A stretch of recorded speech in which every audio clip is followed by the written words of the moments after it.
J'ai vu une interview où on disait en 2017 que le groupe a fait 3 milliards de chiffre d'affaires. L'année dernière, vous avez fait combien de chiffre d'affaires? Si aujourd'hui, on devait te dire de citer 3 réalisations qui te rendent le plus fier aujourd'hui, ça serait quoi? 3 réalisations? Oui. Plein de personnes en fait n'osent pas sauter le pas.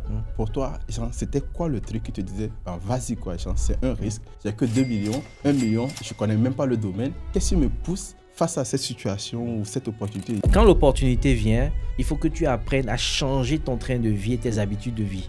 Si tu as l'habitude d'aller boire une bière avec tes amis, tu fais 4 heures de temps, tu réduis ça à 2 heures. Mais si tu veux garder ton train de vie pendant que l'opportunité est là, elle va t'échapper. Et du coup, aujourd'hui, vous êtes à la tête de plus de 25 entreprises. Pourquoi autant de diversification? Tu dis que tu veux être riche et tu t'entoures de losers. Moi, je ne peux pas te forcer à réussir. Je ne peux pas te forcer à travailler.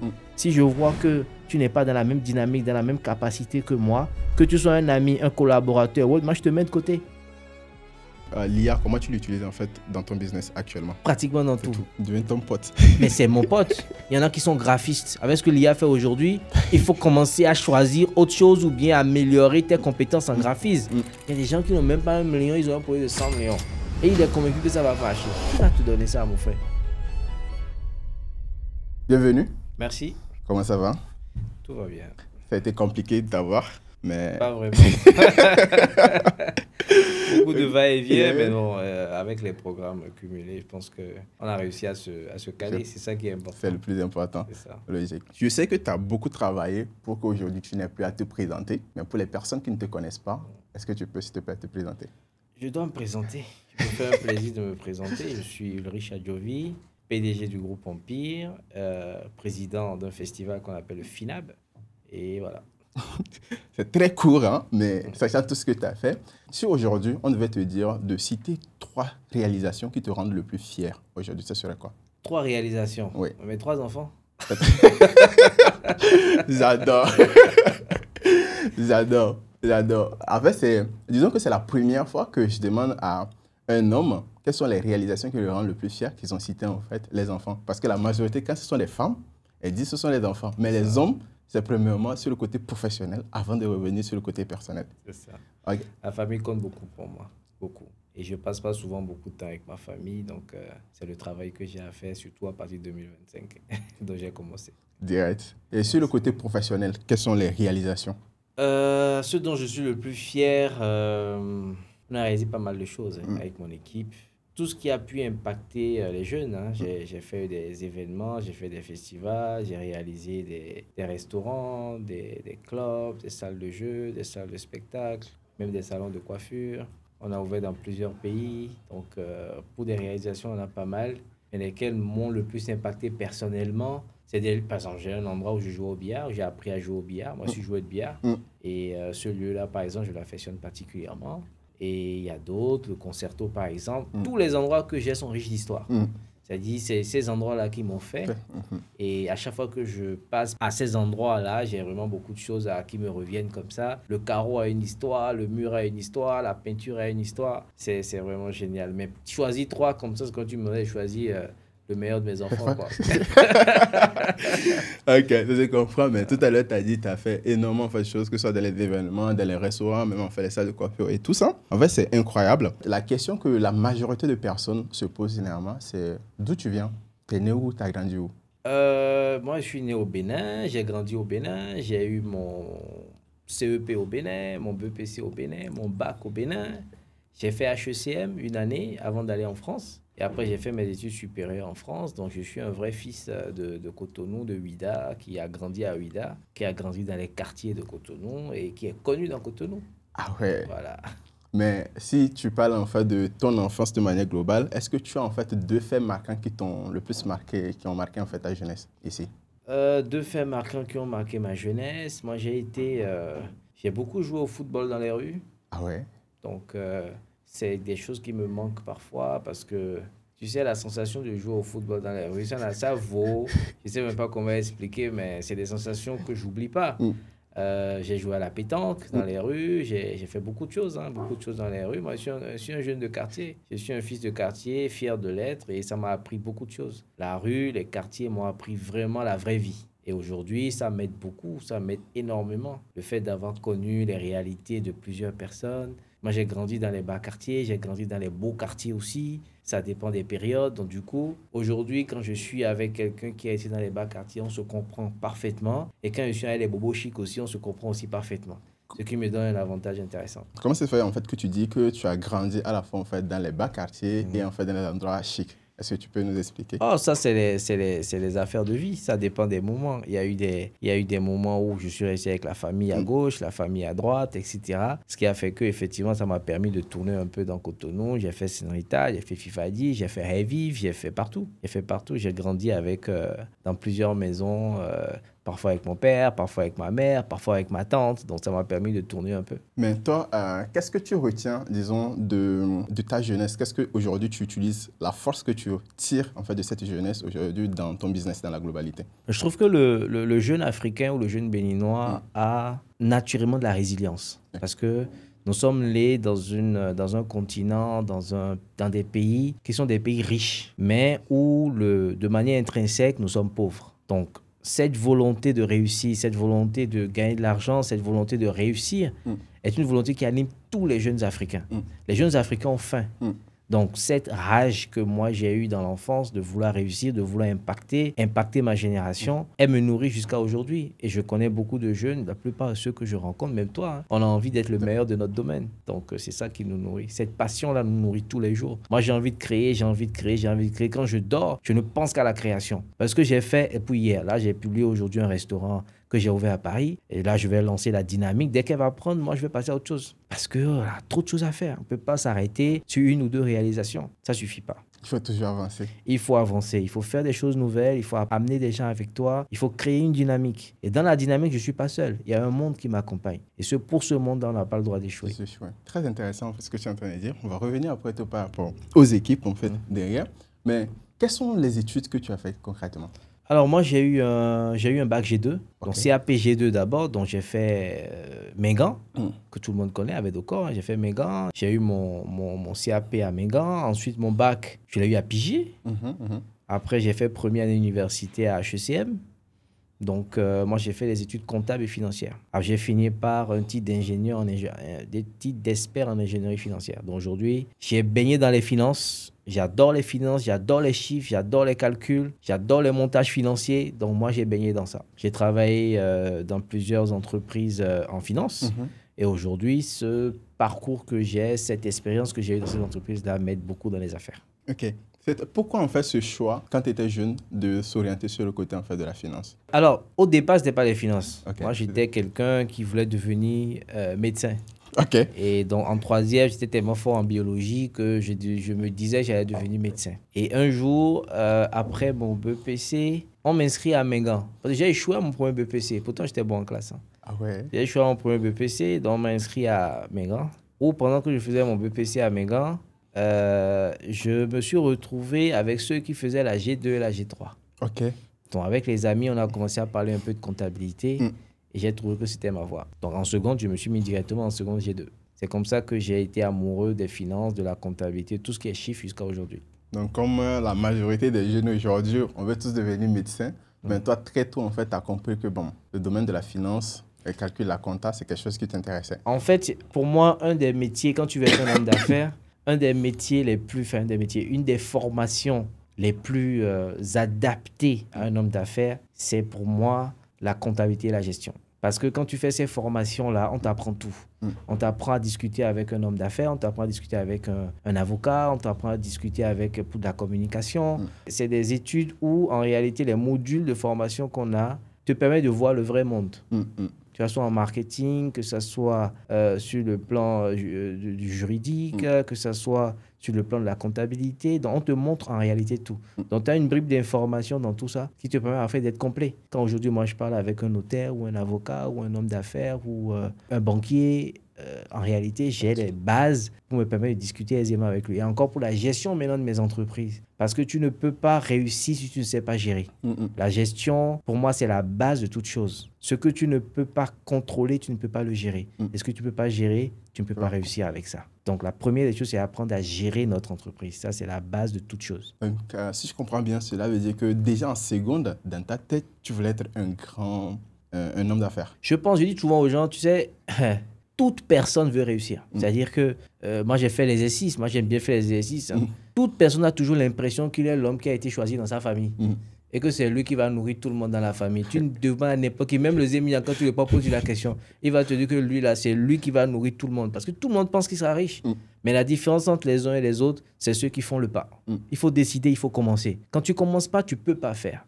Donc là, souvent, on a la peur de réussir, on a la peur d'entreprendre, on a la peur de démarrer. Il faut démarrer. Et quand tu démarres, il faut utiliser les bonnes règles de gestion. Sans les règles de gestion, impossible de réussir. Et du coup, si tu as fait en fait G2 et que tu es parti, quand tu es parti en France, tu as continué dans la même direction. Oui. OK. Et après ça, qu'est-ce qui s'est passé avant que tu ne te lances dans l'entrepreneuriat? Qu'est-ce que tu as fait concrètement? Je travaillais dans un cabinet en France, toujours en comptabilité. À un moment donné, je m'ennuyais un peu, il faut dire. Parce que moi, j'aime bouger, j'aime beaucoup bouger. Et je m'ennuyais, je faisais régulièrement ce qu'on me demandait de faire. Après, je tournais un peu les pouces. Donc, je me suis décidé, j'ai dit, bon, j'irai en Chine. OK. Je suis allé en Chine, j'ai fait 9 mois. J'ai regardé un peu les avantages qu'on pourrait avoir, etc., etc. Et après, quand je suis rentré au Bénin, j'ai trouvé ma voie. En Chine, la Chine, c'est pas... J'invite tout le monde à aller en Chine. C'est-à-dire que c'est un continent, c'est un pays. Pour moi, la Chine, c'est un continent.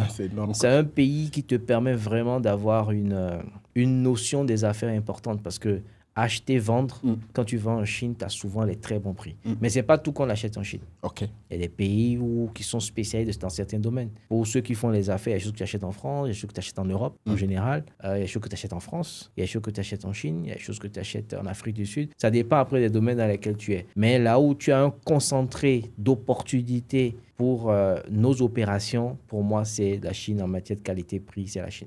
OK. Du coup, tu étais en France, tu as décidé de partir en Chine. Après la Chine, tu es revenu et tu as trouvé ta voie. Bon, je n'ai pas trouvé ma voie tout de suite parce qu'après la Chine, j'ai d'abord travaillé toujours en finance. J'étais intermédiaire bancaire. J'ai créé un concept avec un ami. On était intermédiaire bancaire. J'ai géré une société de mon père qu'on appelle le Sofib. J'étais un directeur adjoint. Quand un matin, un monsieur vient me voir, il me dit Ulrich, je veux vendre le Calypso.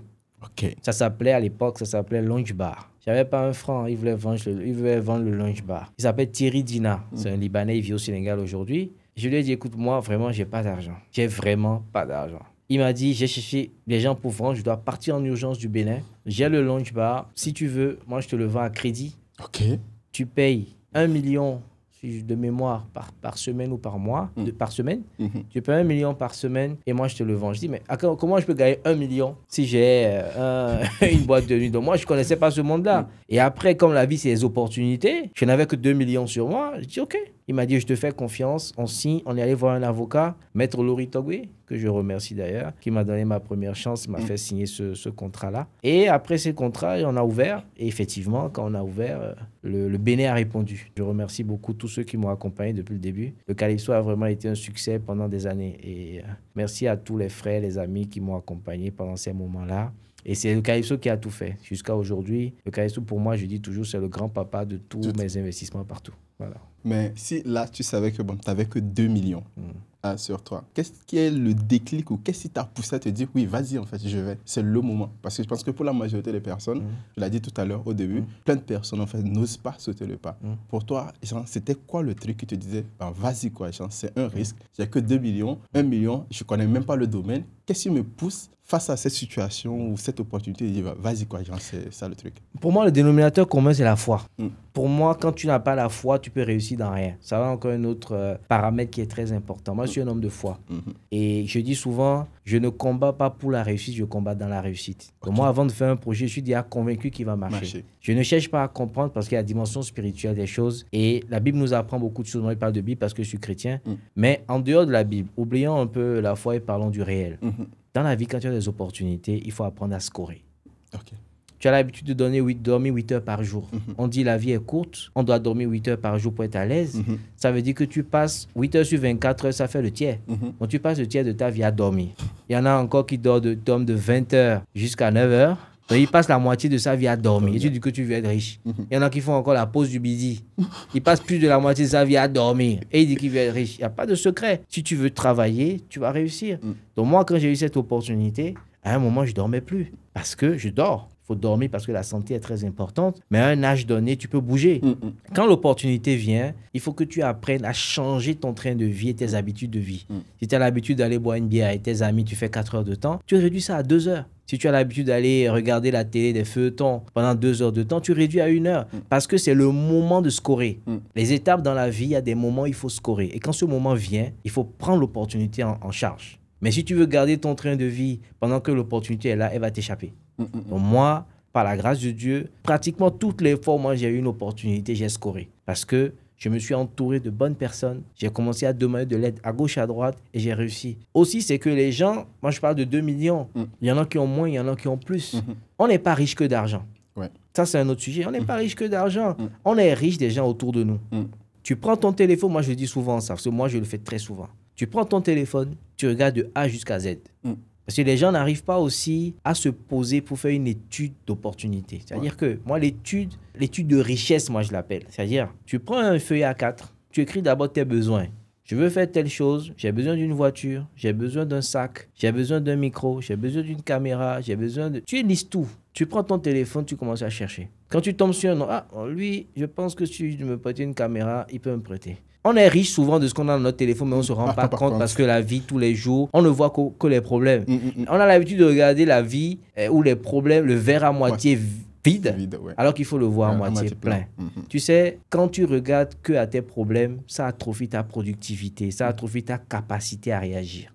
Ne regarde pas aux problèmes, regarde aux solutions. Ok, j'ai un problème, d'accord. Quelles sont les richesses que j'ai autour de moi pour réussir ce projet? C'est dans ça qu'on doit tout le temps en train de réfléchir.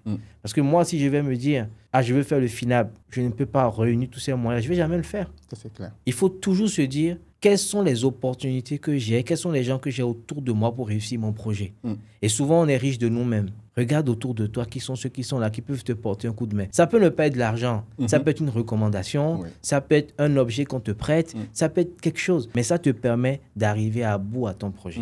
Moi, quand j'avais l'opportunité de Calypso, je me suis fait entourer de plusieurs personnes. Plusieurs frères à moi, des cousins, des amis, etc., qui sont venus m'aider. Et moi, j'ai trouvé aussi un associé, Swad, qui lui aussi a ramené sa communauté, etc. On s'est fait entourer rapidement et franchement, on a saisi l'opportunité. On s'est battu pour que ça marche. Et on s'est battu pour que ça marche dans la durée. Et souvent aussi, les gens, dès qu'ils commencent à réussir un peu, ils changent de train de vie. Moi, j'ai gardé la même voiture pendant longtemps. J'ai gardé le même train de vie pendant longtemps parce que chiffre d'affaires n'est pas bénéfice. Et bénéfice, à un moment donné, si tu veux réussir, tu dois le réinvestir. Moi, j'ai une Jaguar, par exemple. Je remercie Dieu. J'ai une Jaguar mais je l'ai depuis 7 ans. Wow. J'ai la possibilité d'en acheter d'autres. Mais elle marche. Elle fonctionne. Pourquoi je vais être en train de changer de voiture tous les jours? Pour montrer quoi à qui? Le jour où tu n'as rien, tu ne vois personne. Donc, le peu que tu as, il faut bien t'en occuper. Moi, je vois les gens s'endetter pour faire des fêtes. Ils s'endettent pour se marier. Ils s'endettent pour beaucoup de choses. C'est-à-dire, est-ce que tu as besoin de prouver aux autres que tu es riche? Bonne question. Tu n'as pas besoin. Mais il y a une fête, tu dis, je ne veux pas avoir honte, etc. Donc, du coup, tu prêtes l'habit ici, tu vas acheter tout cas crédit là-bas, etc. Tu loues la voiture, tout ça pour venir, pour montrer ça d'une demi-journée. Après, le jour où la fête est en train de finir, c'est pas encore fini, ta tête commence déjà à tourner parce que les crédits commencent déjà à rouler. Pour 6 heures de temps, tu t'endettes autant. Et ça, c'est le problème souvent de beaucoup d'hommes d'affaires, de jeunes hommes d'affaires que je vois. Ils veulent changer de train de vie parce qu'ils se donnent des raisons. Le gars, il a 10 millions, il va acheter une voiture à 7 millions. Et on lui demande, il va dire non, c'est parce que, tu sais, l'image, il faut que je m'habille bien, il faut que j'ai une bonne voiture parce que... Mais avant d'avoir les 10 millions, là, tu n'avais pas de voiture, non? Pour moi, pour acheter une voiture à 10 millions, il faut que tu aies au moins 100 millions sur ton compte. 10%. Parce que tu ne peux pas avoir 10 millions et acheter une voiture à 7 millions. Il y a un problème. Et tu te donnes raison en te disant, c'est l'image. Mais à un moment donné, tu n'arrives pas à réparer la voiture. Tu la vends même pratiquement, tu la brades. Et finalement, tu reviens en Gozem. Donc, quand l'opportunité vient, pour moi, il faut économiser. Il faut aller doucement. Il faut aller à son rythme. Il ne faut pas chercher à être plus haut que tu ne l'es. Il ne faut pas chercher à montrer. Il ne faut pas chercher à impressionner. C'est la pire des erreurs. Parce que tu vends une image. Derrière ça, il faut assumer l'image. Et pour assumer l'image, ça coûte de l'argent. Donc pour moi, c'est l'erreur que beaucoup font. Il ne faut pas être dans l'image. Je suis qui je suis, je reste comme je suis et je ne cherche rien à prouver à personne. Mes réalisations parleront pour moi-même. Terminé. Ça, c'est une masterclass, en fait, totalement, honnêtement. Merci beaucoup, en fait, pour tout ce qu'en fait, tu viens de partager. C'est incroyable. Et la vision et surtout, en fait, le mindset dedans, je pense qu'on est nombreux. Il y a beaucoup, en fait, de jeunes, en fait. On est surtout aujourd'hui avec le digital. On commence à faire quelque chose, veut impressionner aux gens. On parle, en fait, du syndrome, en fait, du nouveau riche. Tu fais juste un peu, tu veux montrer aux gens, en fait, que tu as commencé à réussir dans ta vie et on dépense et on finit, en fait, par s'endetter beaucoup plus. Est-ce qu'aujourd'hui, toi, tu te rappelles de ta première soirée, la soirée que tu as organisée? Soirée que j'ai organisée en professionnel? Non, au niveau, en fait, de Calypso.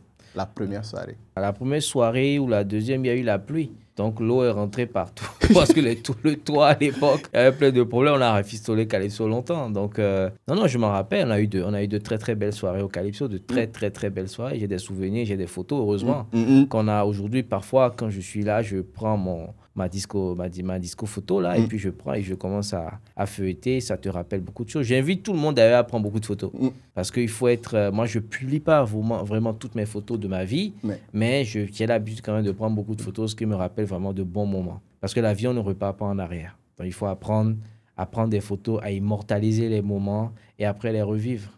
Sinon, en fait, tu perds le moment et tu le perds à vie. Carrément, tellement d'accord. Mais quand tu lançais en fait Calypso, tu disais que bon, tu gérais aussi la boîte du papa et tout. Est-ce qu'à ce moment, quand tu as décidé de lancer ça, tu t'es dit, bon, vas-y, je suis à fond, 100% que sur ça pour faire marcher, ou tu avais en fait des activités autour? Alors, quand moi j'ai démarré le Calypso, c'était à 100%. Mais c'était à 100% parce que le premier jour m'a montré que ça, c'est une opportunité. Parce qu'il y avait un monsieur, pendant que je faisais mes activités, il y avait un monsieur que je cherchais à joindre. Un monsieur, 3 secrétaires, quoi. Tu peux pas le rencontrer. Tu te demandes rendez-vous, il ne décroche pas, limite, il te snob, etc. Ben, c'est un patron. Il ne faut pas avoir honte, pas les patrons te snob. Toi aussi, j'ai des patrons, et à ce moment, vous allez parler d'égal à égal. Et ce monsieur-là, on était, je crois, le lendemain ou le jour d'ouverture, 2 jours après, je le retrouve au bar, tout seul, avec son chapeau, avec son cigare. Ah ouais. Tout seul. J'ai laissé tout ce que je fais sur la vie m'asseoir à côté de lui. Je lui ai dit, ah, monsieur, je n'ai pas de son nom, monsieur tel. Je m'appelle Richard Jovi, je suis le promoteur d'ici. Je suis très heureux de vous rencontrer. C'est pour dire qu'il faut savoir utiliser là où nous travaillons pour être des plateformes et des tremplins pour notre évolution. Pour moi, ces affaires que j'ai, Calypso, Domino, etc., Restaurant Route, sont des plateformes que j'appelle des accélérateurs d'affaires. C'est des endroits qui te permettent de rencontrer des gens, qui te permettent de nouer des amitiés, de nouer des relations. Mais c'est ta capacité à optimiser tes relations qui fait de l'argent. Ce n'est pas la relation qui est l'argent, c'est ta manière dont tu optimises la relation. Parce que quand 2 personnes se rencontrent, les 2 sont riches de quelque chose. Il faut arriver à trouver la synergie entre les 2 pour pouvoir transformer ça en argent, pour pouvoir créer de la richesse. On passe souvent du temps avec des gens pour s'amuser, pour boire, pour rigoler. Mais à quel moment vous vous asseyez pour boire? Mais au moins pour parler de à 2, qu'est-ce qu'on pourrait créer comme richesse? Nous devons créer des richesses. Nous devons être des gens qui sont en perpétuelle création de richesse. La richesse, ce n'est pas que l'argent. Créer un objet, créer quelque chose, créer une dynamique, créer une vision, tout ça, c'est de la richesse. Donc, les jeunes, on doit souvent être dans la dynamique de la création. Quand on s'assoit, quand on est ensemble, quand on réseaute, quand on discute, on doit être dans la création. Moi, je m'ennuie vite quand je suis à des endroits et ça parle des faits divers. C'est bon pour 10 minutes, quoi. Après, je dis, bon, la vie est tellement courte. Pourquoi on passe tout notre temps à parler des choses qui ne vont pas te faire avancer dans la vie? Tu dis que tu veux être riche et tu t'entoures de losers. Parce qu'il y en a qui ne veulent pas avancer, qui ne veulent pas travailler. Ce n'est pas une insulte.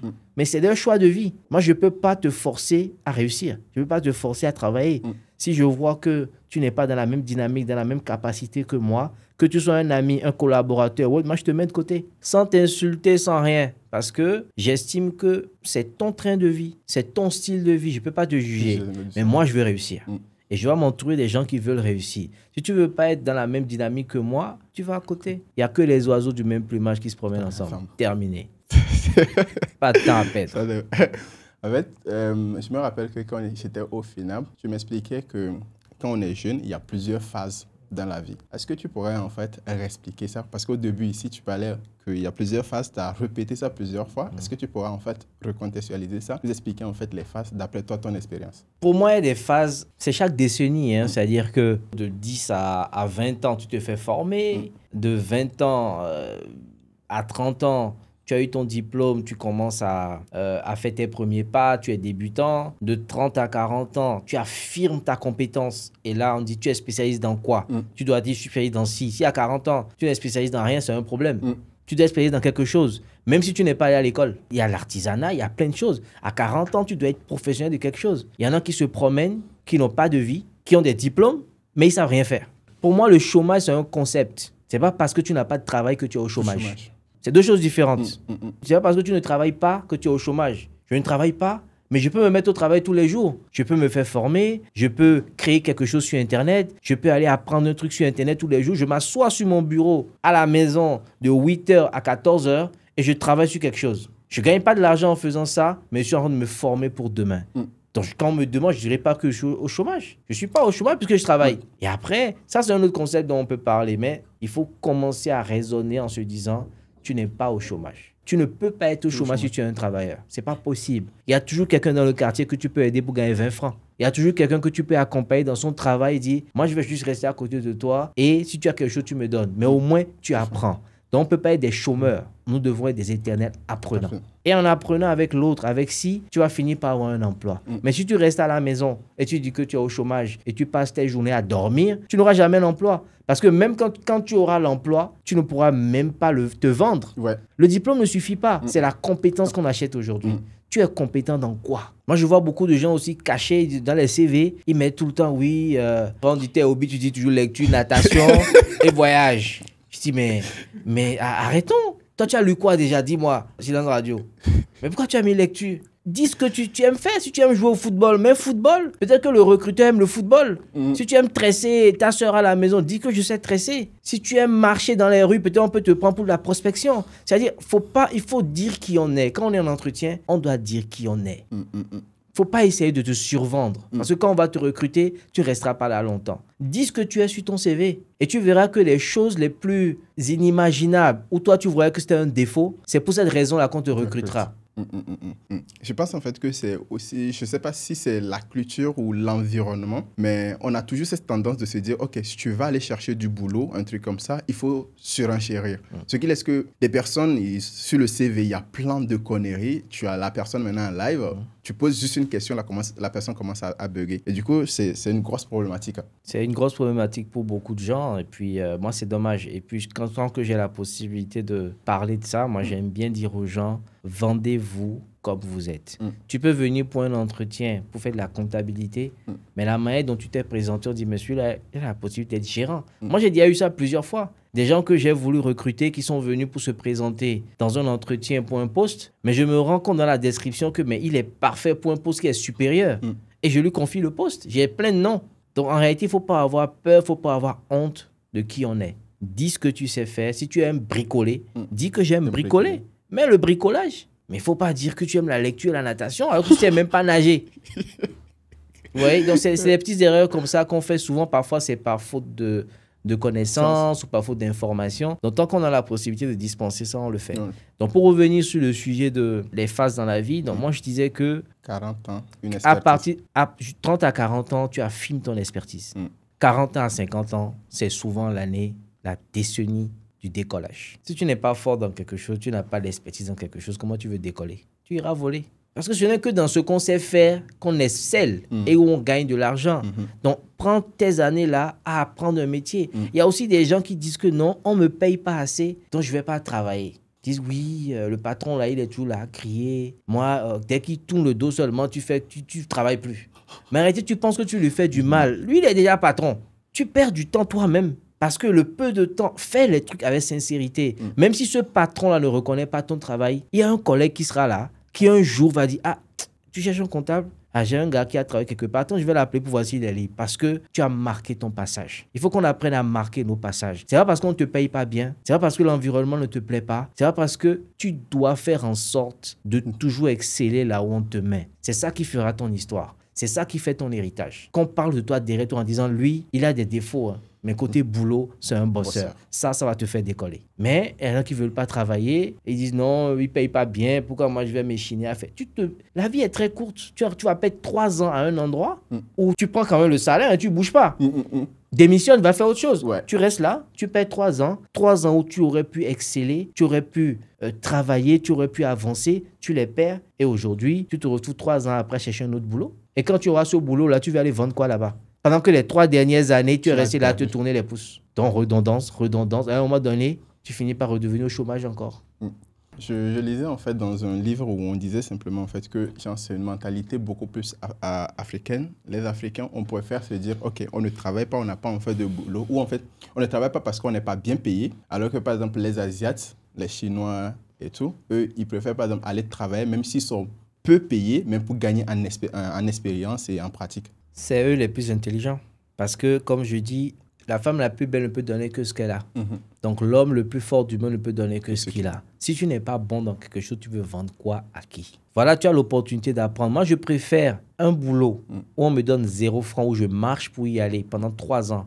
Mais à la fin des 3 ans, j'ai une belle expertise, qu'un boulot où on me paye 300 000, mais je vais tous les jours pour faire la même chose et je choisis la sécurité. Mais finalement, tu n'évolues pas. Tu ne peux pas évoluer. Il faut qu'on apprenne nous-mêmes à challenger notre propre travail. Quand tu vas au boulot tous les matins, tu fais la même chose du matin au soir. Tu fais la même chose du matin au soir. À un moment donné, tu vois ton patron, tu dis vraiment, je vais commencer à chercher ailleurs. Je reste là, je vais passer le témoin à quelqu'un, mais je vais commencer à chercher ailleurs. Parce que j'ai besoin d'augmenter mes capacités. Me stimuler. Mais c'est normal, il faut évoluer, il faut apprendre, il faut faire de nouvelles choses. Tu sais, même dans ta chambre, quand ton lit est toujours au même endroit, c'est un problème même pour ton cerveau. Ouais. À un moment donné, même quand tu es pauvre, même quand tu n'as pas d'argent, déplace le lit au moins, déplace quelque chose, bouge un peu pour que tu aies la sensation de la nouveauté est quelque chose de très important.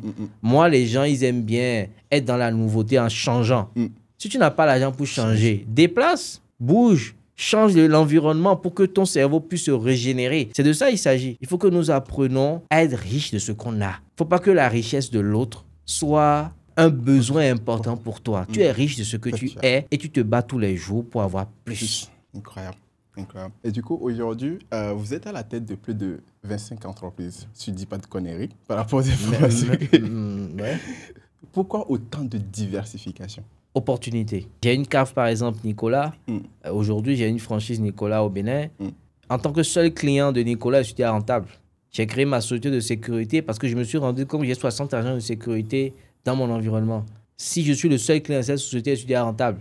Après, je vais chercher des clients dehors. Et c'est ça, c'est les plateformes, c'est l'écosystème. Donc, j'ai réussi à créer un petit écosystème. Je ne suis pas une grosse boîte, mais j'ai créé un petit écosystème où les entreprises s'entremêlent entre elles et vivent. Donc, l'objectif n'est pas d'avoir 1000 entreprises, ce n'est pas le but. Mais tant que tu as la possibilité d'en créer d'autres, et surtout de donner la main à quelqu'un, à société de sécurité, je ne suis pas seul, j'ai un associé. Nicolas, je ne suis pas seul, j'ai un associé. Moi, j'adore l'association parce que je pense que c'est la meilleure chose qui peut nous faire avancer plus vite. Il faut souvent ouvrir. Tu dis que tu veux être riche tout seul. Moi, je préfère avoir 1% d'une entreprise qui donne 1 milliard que d'avoir 100% d'une entreprise qui donne rien. Tu dis tu es CEO, tu es DG, tu n'as rien. Mets-toi avec quelqu'un qui en a, mettez-vous ensemble et créez de la valeur ensemble. Même si tu te retrouves à 20%, ce 20% te donnera plus d'argent que si tu es seul, tu es 100%, etc. Donc, il y a aussi cette idée reçue où on dit les gens sont mauvais, faut pas, s'il vient, il va commencer à réfléchir. À quel moment tu vas t'en sortir si tu réfléchis comme ça? C'est vrai que ça existe, mais on doit vivre avec les contraintes de la vie. Signe un contrat avec lui, mets en place des lignes dans le contrat qui te permettent de te protéger et avancer ensemble. Il n'y a pratiquement aucun business où je suis seul. Mais comment tu choisis tes associés? Il y a la grâce divine, il y a le choix selon le besoin. Je ne choisis pas par hasard. Je choisis selon les compétences, les qualités humaines de la personne, les qualités professionnelles de la personne. Moi, je choisis un associé par rapport à ce qu'il est et par rapport au réseau qu'il a. OK. C'est d'abord le réseau. Le réseau. Si je te choisis pour ma société de sécurité, parce que je sais que dans le monde de la sécurité, tu es connu. À quoi tu vas me l'associer? Ça ne sert à rien. Posez-moi n'importe quelle question sur un sujet d'entreprise. Moi, je vous dirai comment moi j'aurais fait. Moi, je veux bien un jour me faire des lives où on me pose des questions. C'est-à-dire, on a tellement fait ça. Et ce n'est pas que je connais. Ce n'est pas que je connais beaucoup. Moi, j'apprends tous les jours. Il y a des aînés. Il faut s'approcher des aînés pour apprendre. Moi, j'ai des gens que je considère régulièrement pour poser des questions sur des sujets. Parce qu'eux, ils ont déjà fait avant moi. L'erreur est de penser qu'on connaît tout. Il faut avoir l'humilité de ce qu'on ne connaît pas. Quand tu ne connais pas, tu demandes. Et quand tu demandes, il faut écouter. Quelqu'un te dit, oui, je pense que tu dois faire. Tu dis, oui, je sais. Ça, c'est l'habitude de certaines personnes. Il sait tout. Il vient te poser la question de savoir quand il dit, ah oui, qu'il a déjà pensé à ça. Même si tu as déjà pensé à ça, tais-toi. Et dis, merci beaucoup, parce que c'est un cadeau que la personne t'a donné. C'est un conseil. Il t'a donné un cadeau. Il faut apprendre à prendre les cadeaux. Et quand les gens ne prennent pas des cadeaux, à un moment, quand tu dis je sais, après la personne ne te dit plus rien. Comme tu sais tout, il faut faire. Et tu te casses la gueule. Parce que tout projet qu'on fait, on doit pouvoir écouter tout l'écosystème. du bas jusqu'en haut. Parce que chaque personne qui intervient dans ton affaire est important pour le succès de ton business. Moi, quand je veux faire un événement, mes collaborateurs sont là. Tout ce qu'on veut faire comme stratégie est défini par nous tous. Ce qui fait que la plupart de mes collaborateurs, quand ils quittent chez moi, eux-mêmes déjà, parfois, ils créent leur propre boîte ou ils vont travailler comme consultants ailleurs, pour la plupart. Pourquoi? Parce qu'ils participent à toutes les stratégies de l'entreprise. Et souvent, moi, j'ai 30% de la solution. Il y a l'autre qui dit ci, il y a l'autre qui dit ça, il y a l'autre qui dit ci. Et c'est ensemble qu'on crée la stratégie. En général, ça marche. Voilà. Quand on va, par exemple, dans l'avant, au niveau de la haie vive, on voit toutes tes structures au même endroit. Pourquoi ce choix? On dirait que c'est la opportunité. Zone, elle coûte cher aussi. Oui, opportunité. Le mouton ne broute que là où il est. Moi, j'ai connu cette rue assez tôt. J'ai connu cette rue assez tôt. Il y avait des opportunités. Aujourd'hui, tout le monde parle de la haie vive, tout ça. Mais moi, quand j'étais venu là-bas, il n'y avait pas grand monde. Hein. Il y avait 2 ou 3, 4, 5 restaurants. Aujourd'hui, il y en a une quarantaine. Mais nous, on a participé à la dynamisation de la rue en invitant des gens à venir y investir, en investissant nous-mêmes. Mais il y a eu des opportunités qui sont créées. Et on a su saisir les opportunités. Et on a su aussi créer de la valeur. Aujourd'hui, on voit des boutiques partout dans la haie vive, mais on était les précurseurs. Parce qu'il y avait opportunité à faire. Tu vois, aujourd'hui, effectivement, on a quelques endroits dans la haie vive qu'on gère. Mais ça n'a pas commencé aujourd'hui. Ça a commencé il y a 10 ans, il y a 12 ans. Mais aujourd'hui, c'est vrai que c'est un avantage stratégique pour nos affaires. Mais avec toutes ces boîtes que tu gères aujourd'hui, comment tu fais pour ne pas être éparpillé dans tous les sens? S'entourer de personnes et apprendre à déléguer. Mes équipes me disent souvent, monsieur, vous n'avez pas délégué. Je dis, mais je ne peux pas déléguer au-delà de ça. La délégation ne veut pas dire ne pas regarder. Et la délégation, c'est un mot que tout le monde utilise à tort et à travers. Si tu délègues à la mauvaise personne, tu coules. Ça, c'est clair. Il ne faut pas déléguer à la mauvaise personne. Et quand tu délègues, la délégation ne veut pas dire tout lâcher. Tout lâcher, oui. Il y a des gens à qui j'ai tout lâché. J'ai des collaborateurs et collaboratrices qui gèrent un client de A à Z sans que je ne dise mot. Et quand elle a besoin de moi, elle m'appelle. Mais la délégation doit être progressive. C'est parce que tu apprends partout qu'il faut déléguer qu'un matin, tu prends quelqu'un, tu lui laisses ta boîte et tu dis que j'ai délégué. C'est pas ça. La délégation, il y a l'apprentissage derrière. Donc, il y a un temps de délégation. Et ce temps, les gens ne sont pas prêts à faire ce sacrifice-là. Ils ne sont pas prêts à transmettre la compétence. Parce que quand tu délègues à quelqu'un, c'est que la personne doit être aussi fort que toi, sinon plus fort que toi. Donc, tu dois l'aider à devenir plus fort que toi ou aussi fort que toi. Souvent, on dit, je ne trouve personne pour faire comme moi. C'est toi qui es bête, mon ami. Parce qu'en réalité, il y a plein de gens autour de toi qui sont plus forts que toi. C'est juste que tu n'as pas pris le temps de leur transmettre. Si tu ne transmets pas, tu ne peux pas avoir quelqu'un. Il n'y a personne au monde qui peut faire aussi bien que toi. C'est pas possible. Parce que c'est ta vision, c'est ton concept, c'est ton projet. Personne ne peut faire aussi bien que toi. Parce que chacun va venir avec son analyse, sa perception de la chose. Donc toi, tu vois qu'il ne fait pas aussi bien que toi. Mais laisse-le finir, tu vas voir peut-être qu'il sera même 3 fois plus fort que toi. Et c'est ça. Donc la délégation, il faut prendre le temps de déléguer. Il ne faut pas déléguer pour déléguer. Il faut déléguer à la bonne personne. Il faut déléguer avec les éléments dont la personne a besoin pour bien gérer. Et il faut lui donner toutes les cartes. Nécessaire. Tu délègues, mais tu gardes toutes les informations pour toi. Il n'est pas fait de magie. Toi, tu as 100% des cartes, donc tu arrives à rapidement trouver des solutions. Tu lui donnes à lui 50% en te disant que les 50% là, il ne doit pas savoir ça. Mais tu veux qu'il réagisse aussi bien que toi. Ce n'est pas possible. Quand tu lui auras donné toutes les cartes à 100%, là, tu peux voir vraiment ses vraies capacités, ses vraies compétences. Sinon, si tu lui as donné 50% des cartes, accepte qu'il soit réactif aussi à 50%. C'est très intéressant en fait, ce que tu es en train de dire. Parce que pour je dis ce que je vis. Oui. Non, mais en fait, c'est incroyable parce que quand on discute avec énormément en fait, d'entreprises ici en Afrique de manière globale, ils vont te dire qu'il n'y a pas de talent et que les gens n'arrivent pas à faire exactement ce qu'ils veulent. Et c'est ce que tu es en train de dire tout à l'heure. Les personnes, c'est normal. Elles arrivent avec leur vision des choses, leur façon de voir les choses. Et toi, tu attends en fait que ces personnes réagissent comme toi alors qu'elles n'ont pas en fait, les mêmes informations, elles n'ont pas la même vision que toi. Du coup, je lisais un truc en fait qui disait, et dans mes process, moi-même, pour créer des process en interne, je dis d'abord, en fait, il faut d'abord maîtriser ce que tu veux déléguer.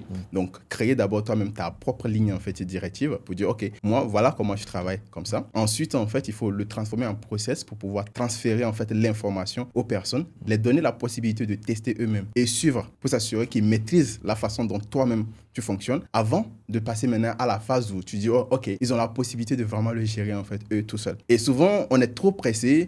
OK, ça, on peut pas, je n'aime pas le faire ou en fait, je veux le déléguer. Toi, occupe ça sans process et après, on passe notre temps à se plaindre. Toi, en fait, concrètement, Comment toi, tu gères ces phases en fait de transition ou en fait de délégation? La réponse est dans la question, c'est le temps. Mm. C'est le temps que tu consacres à la personne à qui tu veux déléguer. C'est les process que tu mets en place pour pouvoir faciliter la délégation. La délégation ne veut pas dire lâcher. La délégation, c'est accepter de faire d'abord un process. Une fois que le process est établi, assure-toi que la personne a vraiment capté ce que tu veux lui déléguer. Une fois que tu as ça, à ce moment, tu peux lui déléguer et laisse-lui la main pour développer sa propre intelligence. Si tu veux qu'il copie ton intelligence à toi pour pouvoir travailler, il ne peut pas parce qu'il n'est pas toi. Personne n'est toi. Donc, du coup, tu dois accepter la différence de travail, de la manière de réfléchir de l'autre, la différence de la manière de travailler de l'autre. Et toi, tu amènes que des inputs, tu amènes que ton expertise, ton expérience, mais laisse-lui la main pour qu'il puisse tomber aussi à des moments donnés. Parce que si tu n'acceptes pas que ton collaborateur tombe et se relever, c'est que tu n'acceptes pas qu'il soit vraiment un vrai à qui tu pourras déléguer. Il faut accepter qu'il tombe. On est tous des apprenants à vie. Donc, si tu veux déléguer, accepte d'abord de lui apprendre. Et ce passage-là, la plupart des gens n'ont pas envie de perdre le temps à apprendre parce que aussi, c'est une perte de temps. C'est un sacrifice. Et parfois, tu peux semer sur de mauvaises terres. Il y a aussi ça. Il y en a qui ne sont pas prêts à apprendre. Et tu perds ton temps à lui apprendre. Choisis quelqu'un d'autre. Mais si au bout de 4-5 personnes, tu n'as pas trouvé, c'est que c'est toi le problème. Aujourd'hui, tu me disais que tu as plus de 1000 personnes, collaborateurs avec qui tu bosses.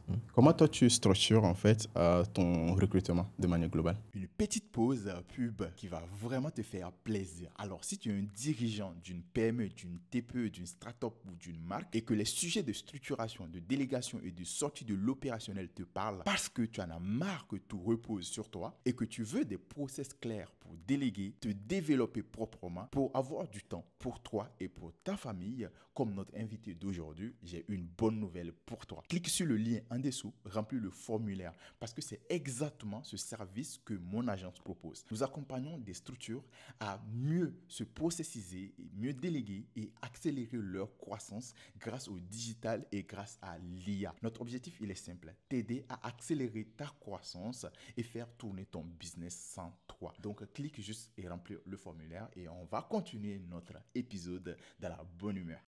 Bon, alors, le recrutement, les process, la manière de travailler a évolué dans le temps.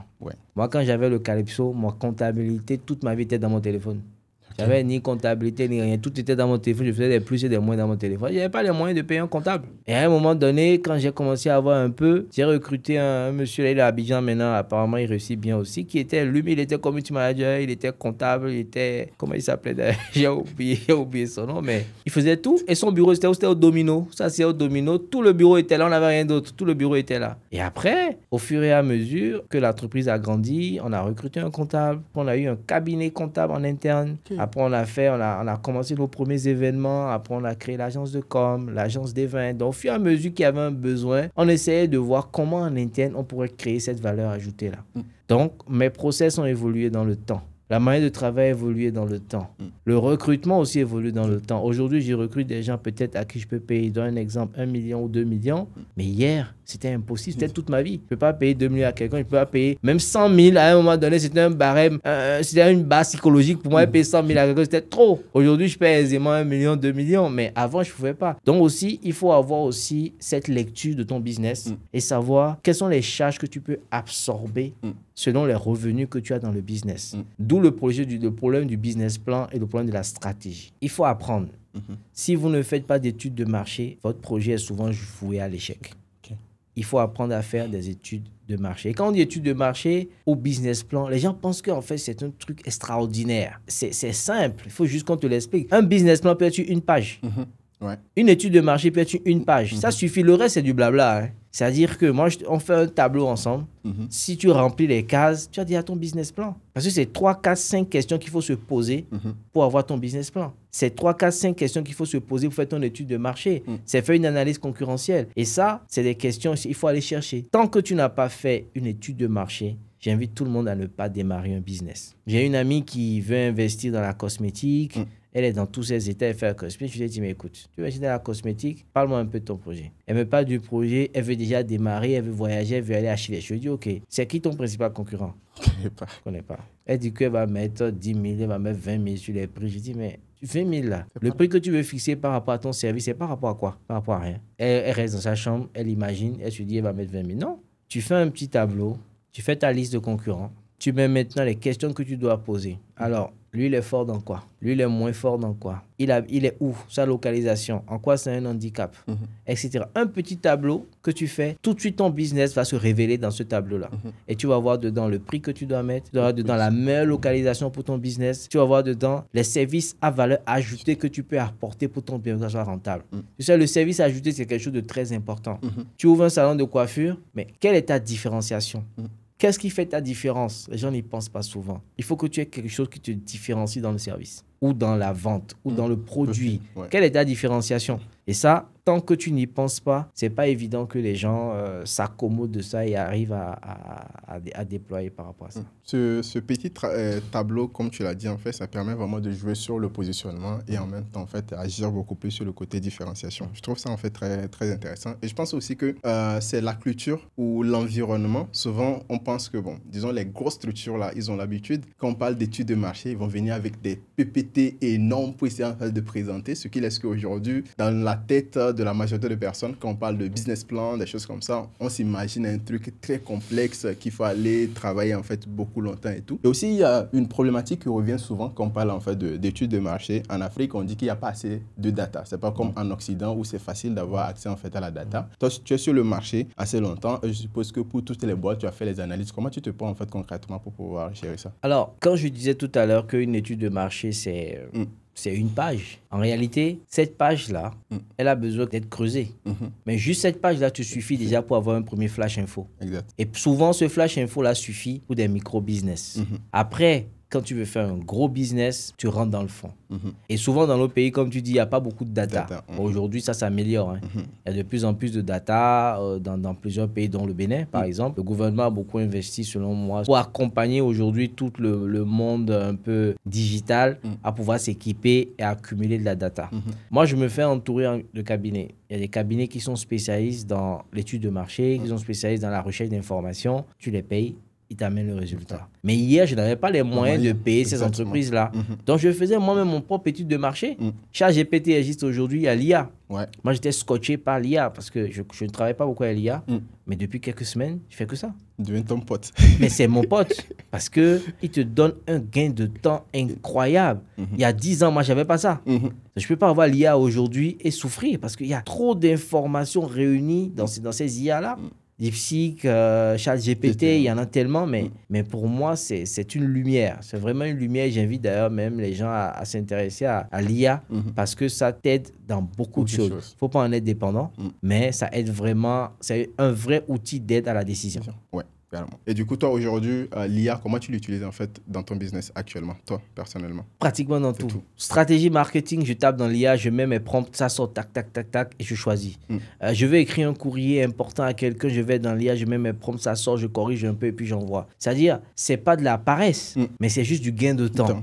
C'est du gain de temps. Et quand l'IA aussi arrive maintenant à te connaître un peu, il y a un historique et tout ça, il s'adapte, mais c'est fou. C'est fou ce truc-là. Peut-être dans 5 ans, ça va devenir je sais pas quoi, mais ça fait peur. Ouais, ça fait peur. Ça fait peur, ça fait peur et beaucoup de gens vont perdre leur boulot. D'où encore l'opportunité. Il y en a qui sont graphistes. Avec ce que l'IA fait aujourd'hui, il faut commencer à choisir autre chose ou bien améliorer tes compétences en graphisme. Et encore des graphistes qui disent aujourd'hui que non, ouais, l'IA n'est pas aussi bon qu'un humain. Je dis, mais tu n'as pas encore compris parce qu'il faut que tu te formes tout de suite sur l'IA. Si tu es graphiste, forme-toi sur l'IA en graphisme. Mais il ne faut pas attendre parce que tu seras dépassé très vite. Et il y a des métiers qui vont disparaître. Parce que le gars, le truc te réfléchit, il te fait un courrier de 10 pages en 3 secondes. C'est pas possible. Et comment toi tu te concurrences avec ça, quoi? C'est impossible, quoi. Mais tu peux pas concurrencer, quel que soit ton niveau intellectuel, tu peux pas te concurrencer. Donc on doit vivre dans notre temps. Même Jésus était un homme de son temps.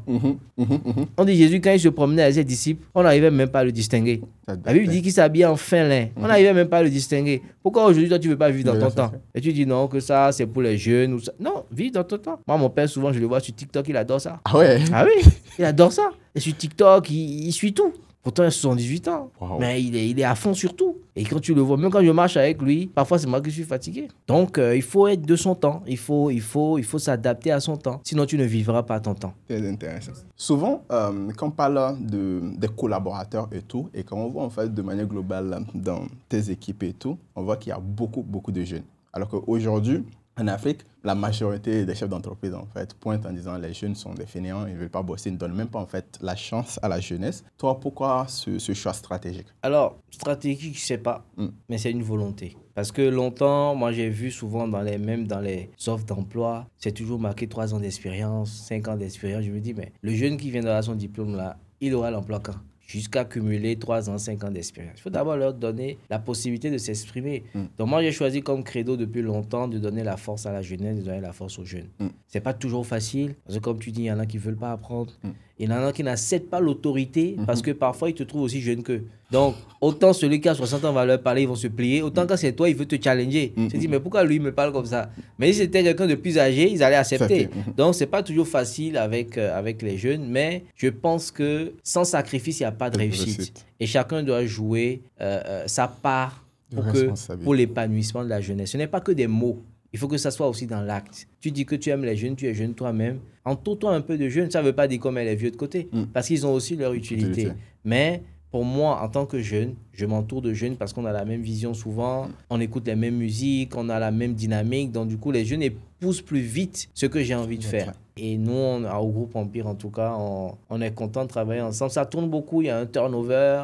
Je suis content de voir certains aujourd'hui qui sont patrons, d'autres qui sont en Europe, d'autres qui sont ici, qui sont là. Et c'est toujours un plaisir pour moi de les revoir parfois dans la rue ou ailleurs. Il y a des centaines de personnes qui ont quitté le groupe Empire et aujourd'hui sont indépendants. Et moi, ça me fait toujours plaisir de les voir et de les encourager parfois quand je peux. Wow. Mais quand tu parles en fait de turnover, le fait que le turnover soit élevé, ça n'impacte pas toi en fait en interne l'évolution? Oui, mais en même temps non, parce qu'on s'organise en général pour ne pas dépendre d'une personne. On dit nul n'est indispensable et c'est vrai. Tu ne peux pas dépendre d'une personne ou d'un poste. Ton entreprise ne peut pas vaciller parce qu'il y a 1, 2, 3 personnes qui sont parties. Ça veut dire que tu n'as pas bien organisé ton entreprise. Tu dois pouvoir déléguer, tu dois pouvoir organiser et tu dois pouvoir faire en sorte que si 1, 2, 3 partent, que ça ne change pas la dynamique de ton entreprise. Parce qu'il y en a qui partent de mauvaise foi. Il y en a qui partent, ils changent leur mot de passe de sorte que tu ne puisses plus avoir l'information. Moi, j'ai connu des graphistes qui sont partis avec l'ordinateur complètement de toute la base de données de Empire au début. Ils sont partis avec toute la base de données. Après, ils ont dit que non, ils ont perdu l'ordinateur. Donc, c'est de la mauvaise foi. Mais moi, je les vois, je leur souris encore. Parce que la vie ne s'arrête pas à ça. Chacun, dans cette vie, paiera pour ce qu'il a fait. On n'est pas Dieu, mais il faut rester toujours dans la bienveillance. Moi, je suis toujours dans la bienveillance. Il y a des gens...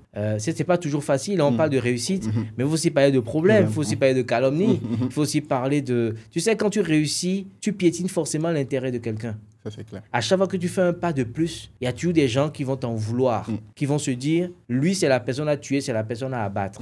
Si tu n'acceptes pas ça, ne rentre pas dans les affaires. Donc pour moi, aujourd'hui, quand les gens m'attaquent, quand les gens me calomnient ou parlent mal de moi des endroits, moi, quand je les regarde ou j'entends ça, moi, ça me fait sourire parce que ça me fait avancer. Tout ce qui ne te tue pas te fait avancer. C'est une question psychologique.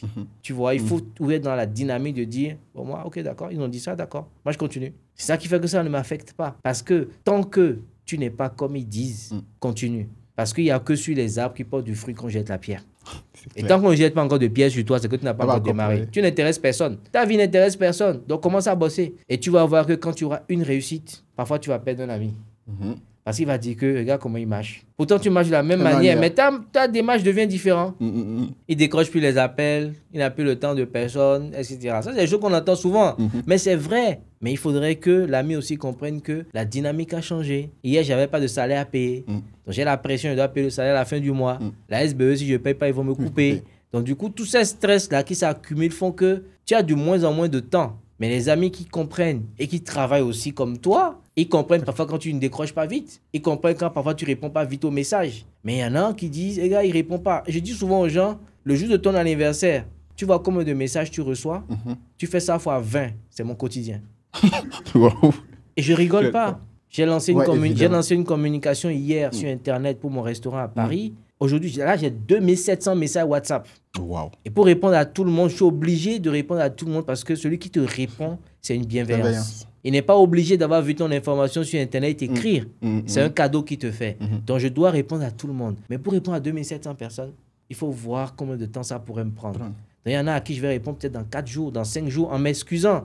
Mais celui qui comprend, il va voir que ce n'est pas qu'il fait exprès. C'est juste que parfois tu es débordé, parfois tu as plus de charges. Gérer 100, 200, 300, 400 personnes, c'est pas facile du tout. Donc, il faut savoir s'entourer, il faut savoir expliquer à ses amis que on est toujours amis. Mon amitié pour vous n'a pas changé, mais c'est juste ma cadence ou ma période de vie qui est un peu différente. Et je dois me mettre au travail parce que je veux réussir. Je pense qu'aujourd'hui, ce que tu es en train de dire, je pense que plein de personnes ont du mal en fait à comprendre cela. Je pense que quand un jeune, tu es dans un groupe, tu essaies d'évoluer un petit peu, il y a toujours cette phrase-là qui revient. Ah, lui là, il commence à changer. Tu commences à changer. C'est comme ils sont heureux ou ils sont fiers de toujours te retenir vers le bas dans leur environnement, que tu sais que ça ne peut pas t'aider. Tu sais de faire sortir un peu la tête. Tout le monde commence à te juger de telle sorte même parfois qu'on te culpabilise. Donc, il y a des jeunes qui décident de retourner en fait sur la place basse. Genre, ils retournent en fait, ils finissent par retourner en fait dans les mauvaises habitudes, dans la globalité. Aujourd'hui, vous êtes présent dans combien de pays? 7 pays maintenant. 7 pays.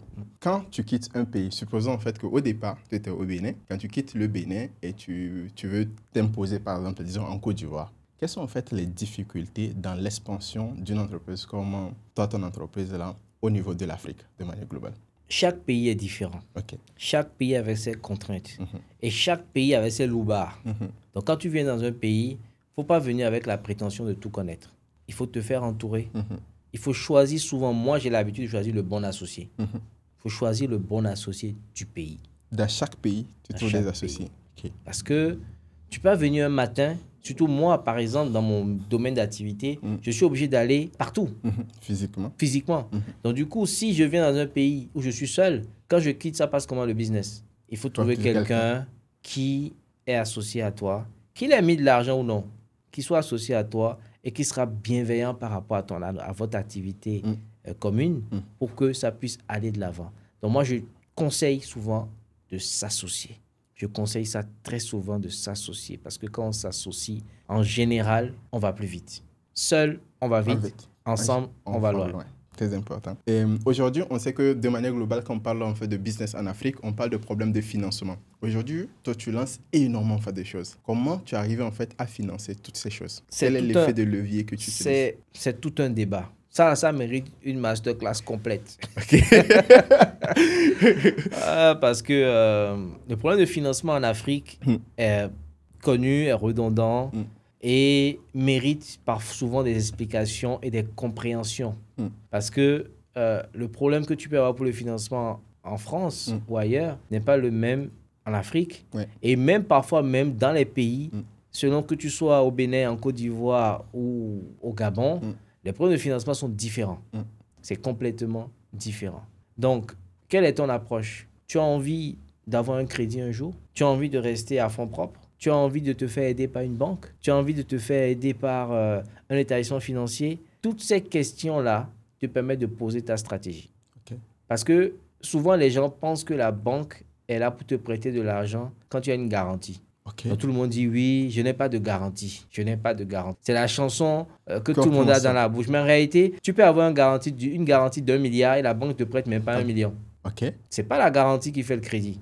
C'est la foi en toi. C'est la foi en ton projet et ta capacité que la banque ressent pour la gestion de ton projet. Comment tu as fait ton étude de marché? Quel business plan tu as amené? Est-ce que toi-même, tu as les capacités de porter le projet? Ou est-ce que tu as une équipe que tu as mis en place qui a réussi de porter le projet? C'est ça qui fait que la banque te regarde. Donc, les gens sont riches souvent et sont en capacité d'aller vers la banque, mais ils n'y vont pas parce qu'ils ne connaissent pas.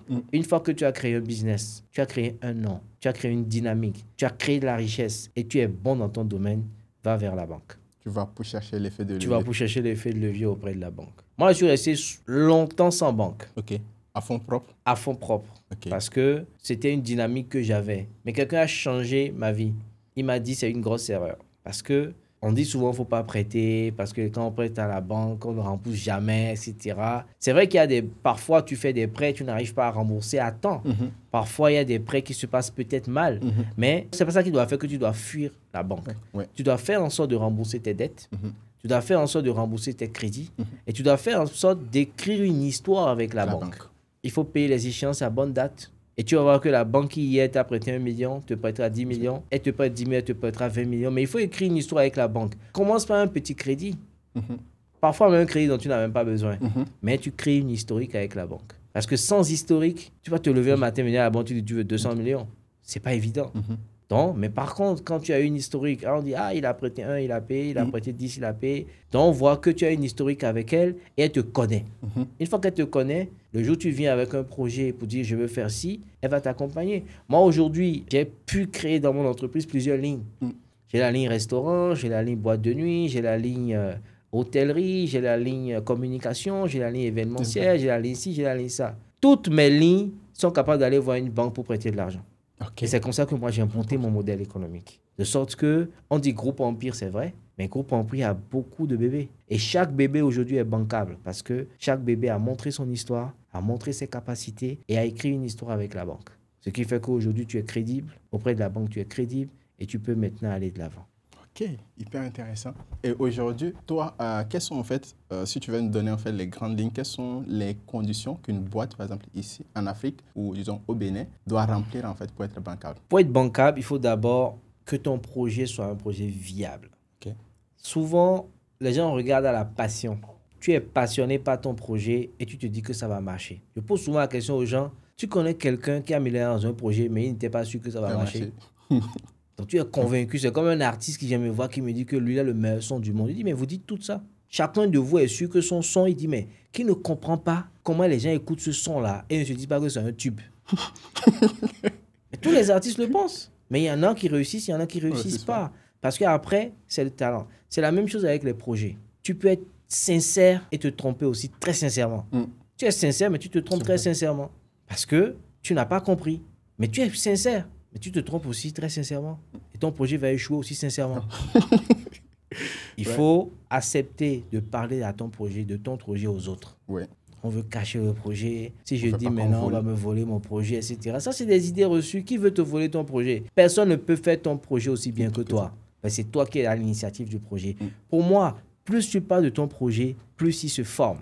Et plus les gens te disent, mais tu vas pas penser à ça, ça va pas marcher. Je dis, ah, c'est vrai que si je fais comme ça. Et au fur et à mesure, tu améliores ton projet. C'est à force de confronter ton projet à plusieurs personnes que tu peux te dire que tu as un projet. Mais ton idée n'est pas un projet. Une idée n'est pas un projet. Quelqu'un a l'idée, il n'a même pas travaillé sur le projet et il dit qu'il a un projet. Pas, c'est pas un projet, c'est une idée. L'idée ne suffit pas. Et encore, même quand tu rentres dans le projet, il y a ce qu'on appelle le modèle économique du projet. Moi, je peux avoir 100 projets et j'analyse les 100 projets sur le plan du modèle économique et aucun des projets ne peut être rentable. Je laisse tomber. Parce qu'il y a une question qu'il faut se poser. OK, je veux faire un projet. Je vais gagner combien dans ce projet-là? Tu te dis, je vais gagner des milliards, d'accord. Tu dis, bon, OK. Qui m'a vu ce matin? Quelqu'un m'a vu ce matin pour un projet, un service qu'il voulait vendre. Je ne vais pas dire ça ici parce qu'un service qu'il veut vendre. Et il me parle du projet, il dit que ça va être très, très, très bien. Je dis, d'accord, OK. Ce service-là, combien de personnes pourront utiliser ça? Il m'a dit, vraiment, si ça sort au Bénin maintenant, au moins des milliers de personnes par jour. J'ai dit, d'accord, OK. Toi qui es là, comment tu peux payer pour ce service-là? Il m'a dit, ah, que lui... il peut payer même 100 francs. Je dis, OK, 100 francs par 1000, ça fait combien? Il m'a dit 100 000. J'ai dit, d'accord. Ton projet que tu veux réaliser, là, ça coûte combien? À quel moment tu veux amortir ça? Tu ne veux pas l'amortir. Donc, ton projet, il est génial, il est intéressant, mais il n'est pas viable. Ce n'est pas parce que tu résous un problème dans la société que la résolution de ce projet fait que ton projet est viable. La viabilité du projet, c'est te mettre dans le corps du projet pour dire, tu envoies des messages à 20 amis. Pour leur dire, s'il y a une solution comme ci, comme ça, là, comment toi tu es prêt à payer par jour ou bien par mois pour avoir un abonnement au pays? Ne dis pas que c'est ton projet parce que tout le monde va te dire c'est bien, c'est bien, c'est bien. Tout toi, à l'Africaine, à la Béninoise, les gens ne te disent pas directement ce qu'ils pensent. C'est comme un artiste qui m'envoie un son et quand il m'envoie le son, il me dit que, non, que tout le monde a validé autour de lui. C'est normal. Personne ne va vouloir t'envoyer. Au Bénin, quand tu dis à quelqu'un que c'est pas bon, la personne t'en veut. La personne, il dit que non, il veut pas que je réussisse. Pourtant, tu lui as dit la vérité. Donc, ce que les gens font en général, ils disent, envoie ça à 20 personnes. Tu dis que c'est un ami qui a fait le son. Et toi, dis-moi est-ce que c'est bon ou pas, donne-moi une note sur 10. Quand tu prends toutes ces notes-là réunies, ça te donne la vraie valeur de ton projet.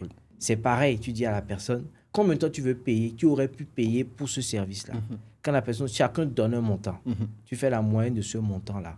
Ça te permet d'avoir une vraie réalité de ce que ton projet sera. Il y en a qui passent 3 ans à faire un projet et à la fin, quand il a fini le projet, il se rend compte que le projet ne vaut rien. Personne ne veut. Oui. Et il en veut à tout le monde. Pour dire que les gens n'aiment pas les gens, tout ça. Les gens ne comprennent pas son projet. Les gens ne comprennent pas son projet. C'est toi qui n'as rien compris. Parce que au départ, ce projet ne peut pas vivre que par toi.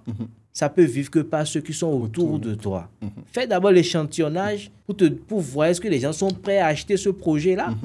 Parce qu'un projet qui est valable pour toi dans ta propre vie n'est pas valable pour ton voisin. Donc, une fois que tu n'as pas fait ce travail d'échantillonnage, tu ne peux pas savoir ce que vaut ton projet. Donc, quand tu n'arrives pas à déterminer le modèle économique de ton projet, ne mets pas de l'argent dedans et ne gaspille pas ton temps à être derrière un projet qui ne vaut rien. J'ai vu une interview où on disait, en 2017, que le groupe a fait 3 milliards de chiffre d'affaires. L'année dernière, vous avez fait combien de chiffre d'affaires de manière globale? Du coup, avec ton expérience, moi, ce que j'aimerais en fait que tu nous expliques, c'est qu'aujourd'hui, il y a énormément en fait de structures en Afrique. On lance, bon, ils arrivent à faire un certain chiffre, on commence à se dire, ouais, en fait, nous sommes des entrepreneurs. Ils essaient même plus en fait d'aller chercher plus. Je pense que c'est un truc que tu dis souvent. Tu dis, tu as fini ce truc, tu as atteint ce niveau, c'est quoi le next step? Donc moi, j'aimerais en fait que tu puisses en fait nous expliquer concrètement, si aujourd'hui je lance un business et je vais passer en fait de 0 à 10 millions, sur quoi je me focalise? Ensuite, si je vais passer de 10 millions à 100 millions de francs CFA, sur quoi, en fait, je me focalise à cette phase, au niveau de cette phase, et de 100 millions à 1 milliard, quels seraient, en fait, les leviers que je dois utiliser pour atteindre, en fait, ce sommet niveau entreprise? Encore une fois, c'est le modèle économique. OK. Un modèle économique qui est valable quand tu as fait de 1 à 10 millions, c'est pas peut-être le même modèle économique qu'il faut développer quand tu veux passer de 10 à 100 millions. Parce que de 10 à 100 millions, les problèmes sont à 100 millions. À 10 millions, les problèmes sont à 10 millions. Donc, tu dois adapter ton modèle économique au fur et à mesure que tu évolues. Parce que hier, les gens qui sont bienveillants autour de toi, ils vont venir t'aider gratuitement. Dès qu'ils commencent à voir que tu commences à gagner un peu, celui qui t'aide gratuitement comme ça te dit, faut payer. Donc, le modèle économique change au fur et à mesure que tu évolues. Donc, pour moi, c'est s'adapter aux besoins du moment et aux ressources que tu as. Tu as un projet de 20 millions, tu n'as que 1 million. Et tu es là à te battre pour trouver les 19. Qui va te prêter 19 millions? Personne. Quand tu as un projet de 1 million, un projet à 3 millions ou à 2 millions 5, les gens vont t'aider. Avec les 2 millions 5, tu vas passer peut-être à 7, 8 millions. Et après, chaque étape de la vie avec son évolution. Mais tu ne peux pas avoir 1 million. Il y a des gens qui n'ont même pas 1 million, ils ont un projet de 100 millions. Et il est convaincu que ça va marcher. Qui va te donner ça, mon frère? Personne. Le peu que tu as dans la poche, tu vas prendre ça pour faire gozem, jusqu'à ce qu'il n'y aura plus rien dans ta poche. C'est la vérité. Ouais. C'est la vérité. Arrêtons de courir derrière des lièvres qui sont plus grands que nous. Va à ta portée, va à ta mesure. Et chaque année, tu grandis. Chaque année, tu grandis en ayant des objectifs. Moi, souvent, le 31 décembre, je ne sors pas de chez moi. OK. Je prends le 31 décembre pour faire le bilan et pour me donner les objectifs de l'année nouvelle. Je me dis, OK, je rentre dans la nouvelle année. Comment j'organise la nouvelle année? Quels sont mes objectifs de cette année? Si tu n'as pas d'objectif, tu ne réussiras dans rien. Parce que tu n'as pas de target. Tu te dis, bon, à la fin de l'année, il doit y avoir 100 millions. J'ai 10 millions. Comment je fais? Ça devient un objectif psychologique. Tu commences à te dire, je suis en retard sur mon temps.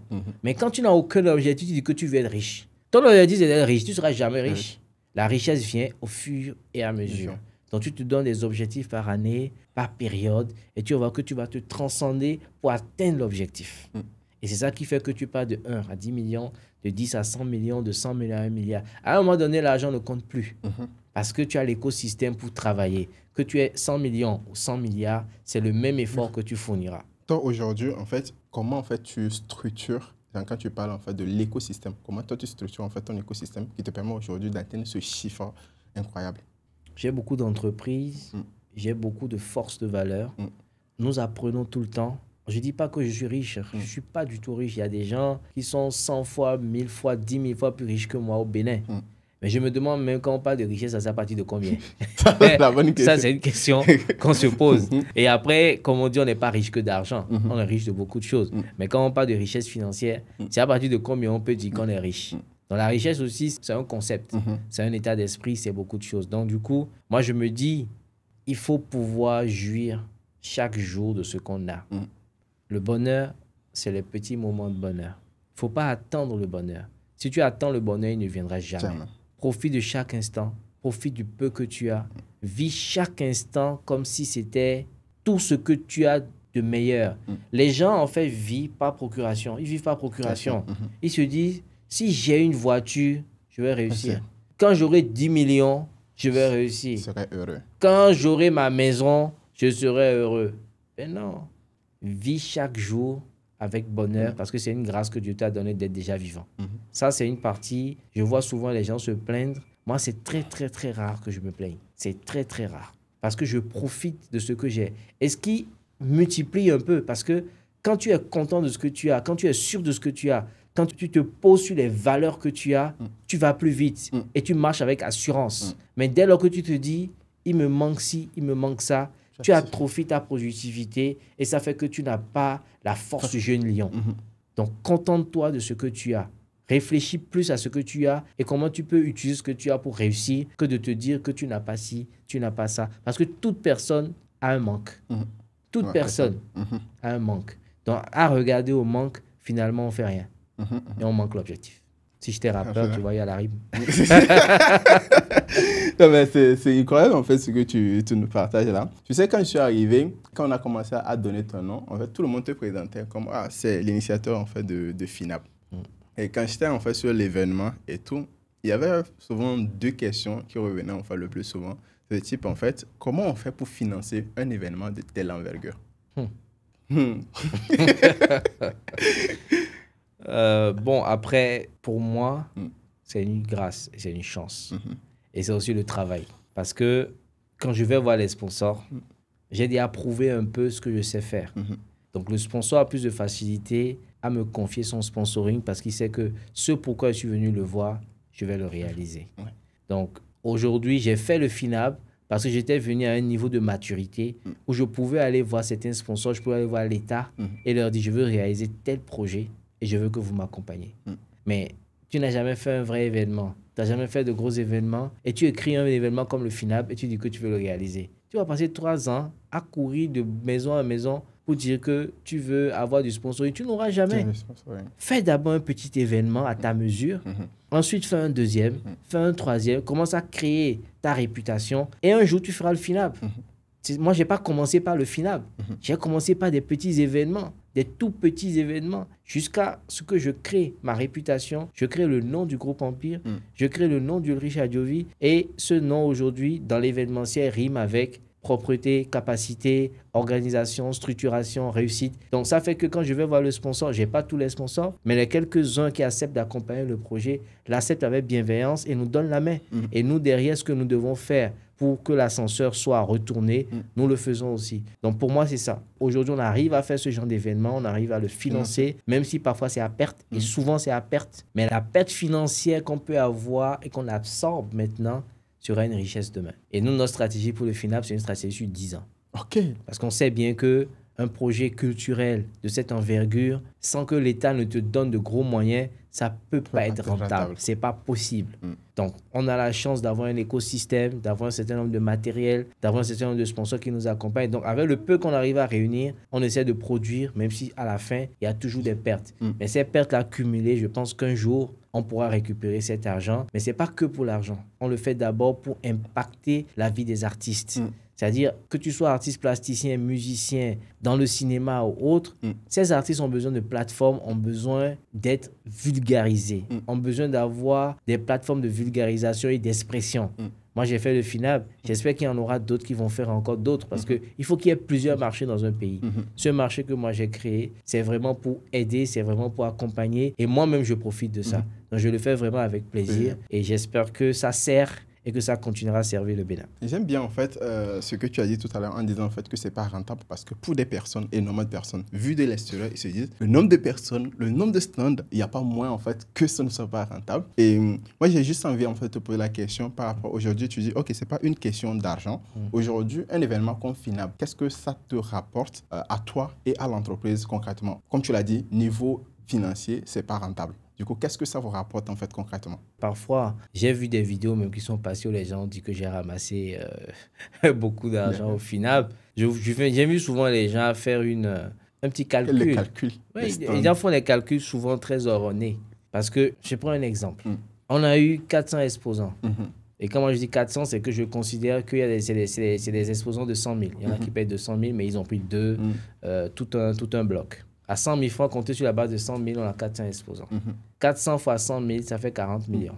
Moi, j'ai juste souvent envie la question de poser aux gens, juste la location du palais des congrès avec tout ce qu'il y a autour, ça pourrait coûter combien?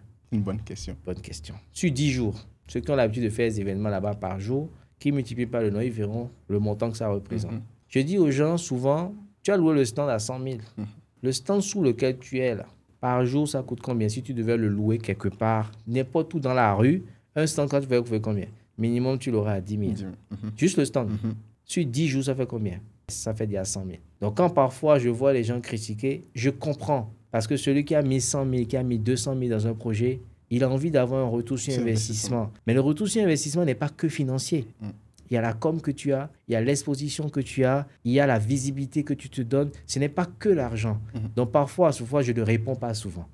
Parce qu'il y en a qui se plaignent. Et je vois, mais je ne réponds pas parce que c'est encore de la bienveillance. Parce que celui qui souffre, il faut comprendre. Parce que 100 000 francs, parfois, c'est énorme pour beaucoup de gens. Même pour nous.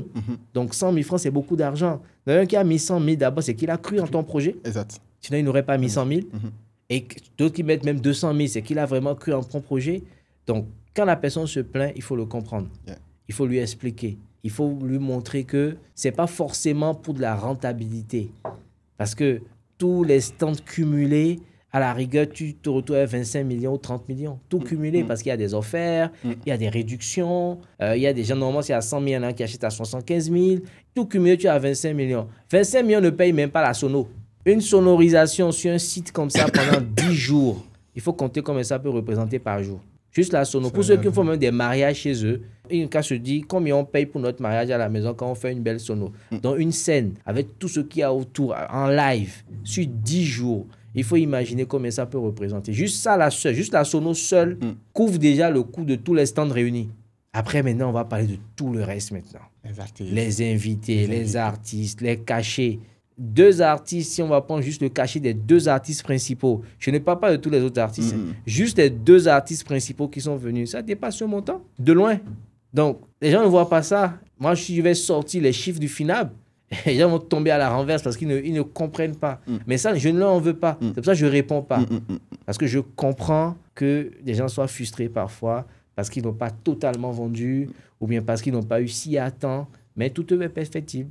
Et moi, je fais souvent la balance. Quand j'ai 90% et 10% qui souffrent un peu, je dis, bon, l'année prochaine, on va faire plus. Et je présente à chaque fois mes excuses à ceux qui n'ont pas eu tout ce qu'ils voudraient avoir. Voilà. Je profite pour dire merci à tous ceux qui ont cru au final et qui continuent chaque année de nous accompagner et de faire. Et l'année prochaine, on fera encore mieux. Je ne sais même pas quoi dire suite à tout ce que tu as présenté. Je pense en fait que c'était très important d'aborder en fait ce sujet et la façon dont tu l'as expliqué. Je pense que quand on le voit de l'extérieur, on ne se rend pas compte en fait de tout le boulot parce que tout le monde pense, on dit, tous les humains sont égoïstes, chacun pense à eux en premier. Donc il se dit, ok, moi je suis venu, je cherche en fait à faire plus de rentabilité sans voir le truc dans sa globalité et c'est très très intéressant. Maintenant en fait, je vais te poser juste des dernières questions, on est juste en fait vers la fin. C'est par rapport aux conseils à donner en fait à la jeunesse. Si aujourd'hui tu devrais revenir à 20 ans, qu'est-ce que tu feras différemment? Rien. Parce que je crois en ce que moi je ne regrette rien. Dans ma vie, je ne regrette pas. Il n'y a pas le temps pour le regret. J'aurais pu faire mieux, mais j'ai fait ce que j'ai pu. Donc, je ne regrette rien. Franchement, quand je regarde en arrière ce que j'aurais pu faire mieux, je ne vois pas. Je fais ce que je peux et la vie continue. Je ne cherche pas à regarder en arrière pour atrophier ma tête, ma productivité, Souvent, ce genre de réflexion te fade l'esprit. Je ne regarde pas en arrière, je regarde plutôt en avant. Mais il faut toujours regarder en arrière pour voir d'où l'on vient. Ça, je suis d'accord. Il faut toujours regarder d'où on a quitté. Avant de critiquer aujourd'hui, il faut voir d'où tu as quitté. Quand tu ne regardes pas d'où tu as quitté, tu ne sauras pas où tu vas. Mais je ne regrette rien. Je sais que tu as beaucoup en fait d'entreprises, tu as développé énormément de choses. Aujourd'hui, par rapport à tes chiffres, en fait, ton travail parle de lui-même. Quels sont en fait les 3 conseils ou en fait les leçons que tu as apprises? Si tu veux nous partager 3 leçons que tu penses en fait que c'est indispensable aujourd'hui pour la jeunesse ou ce qui a fait de toi en fait qui tu es aujourd'hui. Avoir la foi. La foi. Les gens le disent beaucoup, mais moi j'y crois fermement, c'est-à-dire avoir la foi. Quand tu n'as pas la foi, c'est difficile d'entreprendre parce que parfois, c'est comme tu fais un projet, tu n'es pas sûr qu'il y aura... Moi, quand je fais final, je ne suis pas sûr qu'il y aura du monde. Je ne sais même pas s'il y aura du monde ou pas. C'est un pari. Et finalement, il y a du monde. Donc, c'est d'abord de la foi. Ensuite, il faut savoir s'entourer. Savoir s'entourer, c'est quelque chose, pour moi, c'est une des choses les plus importantes pour la réussite d'un projet. C'est savoir s'entourer. Si tu ne t'entoures pas, tu ne peux pas réussir. Il faut savoir s'entourer des bonnes personnes. Et éloigne de toi les mauvaises personnes. Parce qu'il y en a toujours qui sont là pour te décourager. Il y en a toujours qui sont là pour te faire douter. Il y en a toujours qui sont là pour te critiquer. Éloigne-toi d'eux et reste avec des gens qui te font avancer des gens qui te disent la vérité, des gens qui te disent en face ce qu'ils pensent de toi. Temps. C'est ceux-là avec qui il faut être et avec qui il faut avancer. Et reste avec aussi les gens de ton milieu. Parce que quand tu es avec des gens de ton milieu, de ton même domaine d'activité, vous réseautez en temps, vous discutez en temps, ça fait que vous apprenez les uns des autres. Tu es maçon et tu te mets avec un gars qui est cadreur. Je ne sais pas ce que vous allez vous dire. Vous perdez du temps. Il vaut mieux être avec des gens qui sont dans le même secteur que toi. Comme ça, les temps que vous passez pour vous amuser, vous brainstormez aussi en même temps. Ça, c'est un deuxième conseil que je pourrais également donner. Comme troisième conseil, je veux dire, il faut avoir de l'abnégation. Parce que c'est dur, les affaires. C'est vraiment dur. Et ne pas avoir peur des critiques non plus. Parce que les critiques t'empêchent d'avancer. Donc, il ne faut pas avoir peur de ça. Ce n'est pas grave. Quand on me critique, c'est normal. Même si tu me critiques devant moi, je ne te réponds même pas. Parce que je dis, un jour, tu comprendras. Moi, j'ai plein de collaborateurs qui se sont séparés avec moi avec beaucoup de douleur. Ils ont claqué la porte, ils ont dit oui, c'est quoi, etc. Il y en a qui m'écrivent après pour dire, monsieur, je veux me séparer d'un collaborateur, mais j'ai utilisé les mêmes mots que vous. Je dis, ah, d'accord. C'est parce que aujourd'hui, maintenant, tu as des charges à payer. Parce que quand le patron est stressé, il y a le loyer à payer, il y a le salaire à payer, il y a les choses à payer. Vous n'êtes pas dans le même monde. Lui, tu dois comprendre son stress. Tu ne dois pas t'énerver parce qu'il te crie dessus. Il ne crie pas sur toi, la personne Landry. Il crie sur Landry qui doit faire un travail. Ce n'est pas la même chose. S'il pensait que tu étais nul, il n'allait pas te garder. Donc, si tu es là, c'est qu'il compte sur toi et il est sûr que tu es capacitaire à faire ce qui doit être fait. Donc, avoir des patrons parfois qui élèvent le ton, parfois qui s'énervent, c'est normal. Il ne faut pas que ces mots ou ces comportements t'empêchent de faire mieux. Il ne faut pas. Ok. Du coup, on a en fait la foi, mieux s'entourer et l'abnégation. Ok. Si aujourd'hui un jeune veut se lancer dans le business, dans quel domaine en fait tu le recommanderais d'aller? Ça dépend de ses capacités. Ok. Tout domaine n'est pas fait pour tout le monde. Ok. Ça dépend du milieu dans lequel il baigne. Tu sais, chaque business est différent. Chaque business est différent. Il n'y a pas de posologie pour un business. Ça dépend des moyens que tu as. C'est-à-dire, même si tu vends l'eau et tu viens me voir, je vais te demander, tu as combien? Si tu as 500 000, tu donnes ta stratégie pour 500 000. Si tu as 2 millions, c'est différent. Si tu as 10 millions, c'est encore différent. Si tu as 100 millions, tu fais une usine. Donc, du coup, ça dépend du montant que tu as et c'est par rapport à ça qu'on pourrait t'accompagner. C'est pour ça qu'il faut toujours avoir quelqu'un autour de soi avec qui on peut parler ou avec qui on peut discuter. Aujourd'hui, toi, qu'est-ce qui te motive? La réussite. Moi, j'aime entreprendre, j'aime réussir, j'aime faire de nouvelles choses. J'aime impacter. J'aime faire des choses qui aident quelqu'un ou qui accompagnent quelqu'un ou qui transmet quelque chose. J'ai créé mon restaurant à Paris qu'on appelle Héritage. J'ai créé également l'Héritage à Abidjan, bientôt à Cotonou, parce que le mot héritage a beaucoup de sens pour moi. Nous sommes tous héritiers de quelque chose et nous sommes appelés à transmettre. Et transmettre son héritage, c'est ce qu'il y a de plus beau. Les gens, souvent, n'ont pas le temps de transmettre, même pour leurs propres enfants, parce qu'ils sont trop occupés, parce qu'ils n'ont pas souvent le temps, parce qu'ils pensent que le temps est éternel, alors que c'est Dieu qui choisit à quel moment il nous reprend la vie. Donc, partager pendant qu'il est encore temps, partager pendant qu'on est jeune, partager même quand on fait des petites choses, des petites réussites, c'est très important. Donc, le mot héritage a beaucoup de sens pour moi et j'aurai le temps de développer tout mon concept sur l'héritage. C'est assez riche et je pense que beaucoup de gens vont aimer et accompagner ce concept. Okay. Qu'est-ce que tu aimerais en fait qu'on retienne de toi d'ici 20 ans? Un blanc. J'aime ça. Qu'est-ce que je veux qu'on retienne de moi? Les expériences avec les gens sont différentes. Les expériences avec les hommes sont différentes. Ça dépend de ton positionnement. Donc, chacun pensera ce qu'il veut de moi. Mais ce que moi, je penserai de moi-même, c'est que j'ai été la meilleure version de moi-même. Et j'ai envie que Dieu toujours m'aide à rester la meilleure version de moi-même. Que je m'améliore chaque jour, je me remette en question chaque jour, que j'apprenne chaque jour des gens autour de moi et que je fasse ce qu'il y a de mieux pour moi, pour ma famille et pour ceux qui m'entourent. C'est ça qui me motive. Après, ce que les gens penseront de moi, ça dépend de la vision de chacun. Mais il faut avoir la conviction de n'avoir pas fait du mal à quelqu'un. Je m'assure à chaque fois dans ma vie de ne pas être l'objet du malheur de quelqu'un. Ce n'est pas possible. Ma foi ne me le permet pas et ma vie ne me le permet pas. Donc, être l'objet du malheur de quelqu'un, je ne le ferai jamais. Mais ça n'empêche pas que quand il y a du business, je prends mon business. Parce que c'est les affaires, parce qu'on est en appel d'offres. Ah, ça, c'est d'autres questions. On est en appel d'offres. On se retrouve, on est 4. C'est toi qui avais le marché avant moi. Moi, je suis venu, je t'ai pris le marché. Je suis mauvais? Non, c'est le business. C'est ça. Je dis souvent, Celui qui n'est pas dans les affaires ne peut pas comprendre le monde des affaires. Celui qui n'est pas dans la politique ne peut pas comprendre le monde de la politique. C'est des mondes totalement différents avec des règles complètement différentes. Je donne souvent une anecdote en disant, un restaurant est là, un restaurant est de l'autre côté de la rue. Le patron d'ici, il va démarcher le cuisinier de l'autre parce que pour l'autre marche, il s'adresse à son cuisinier, il prend son cuisinier. Dans les affaires, on te dira que c'est du débauchage.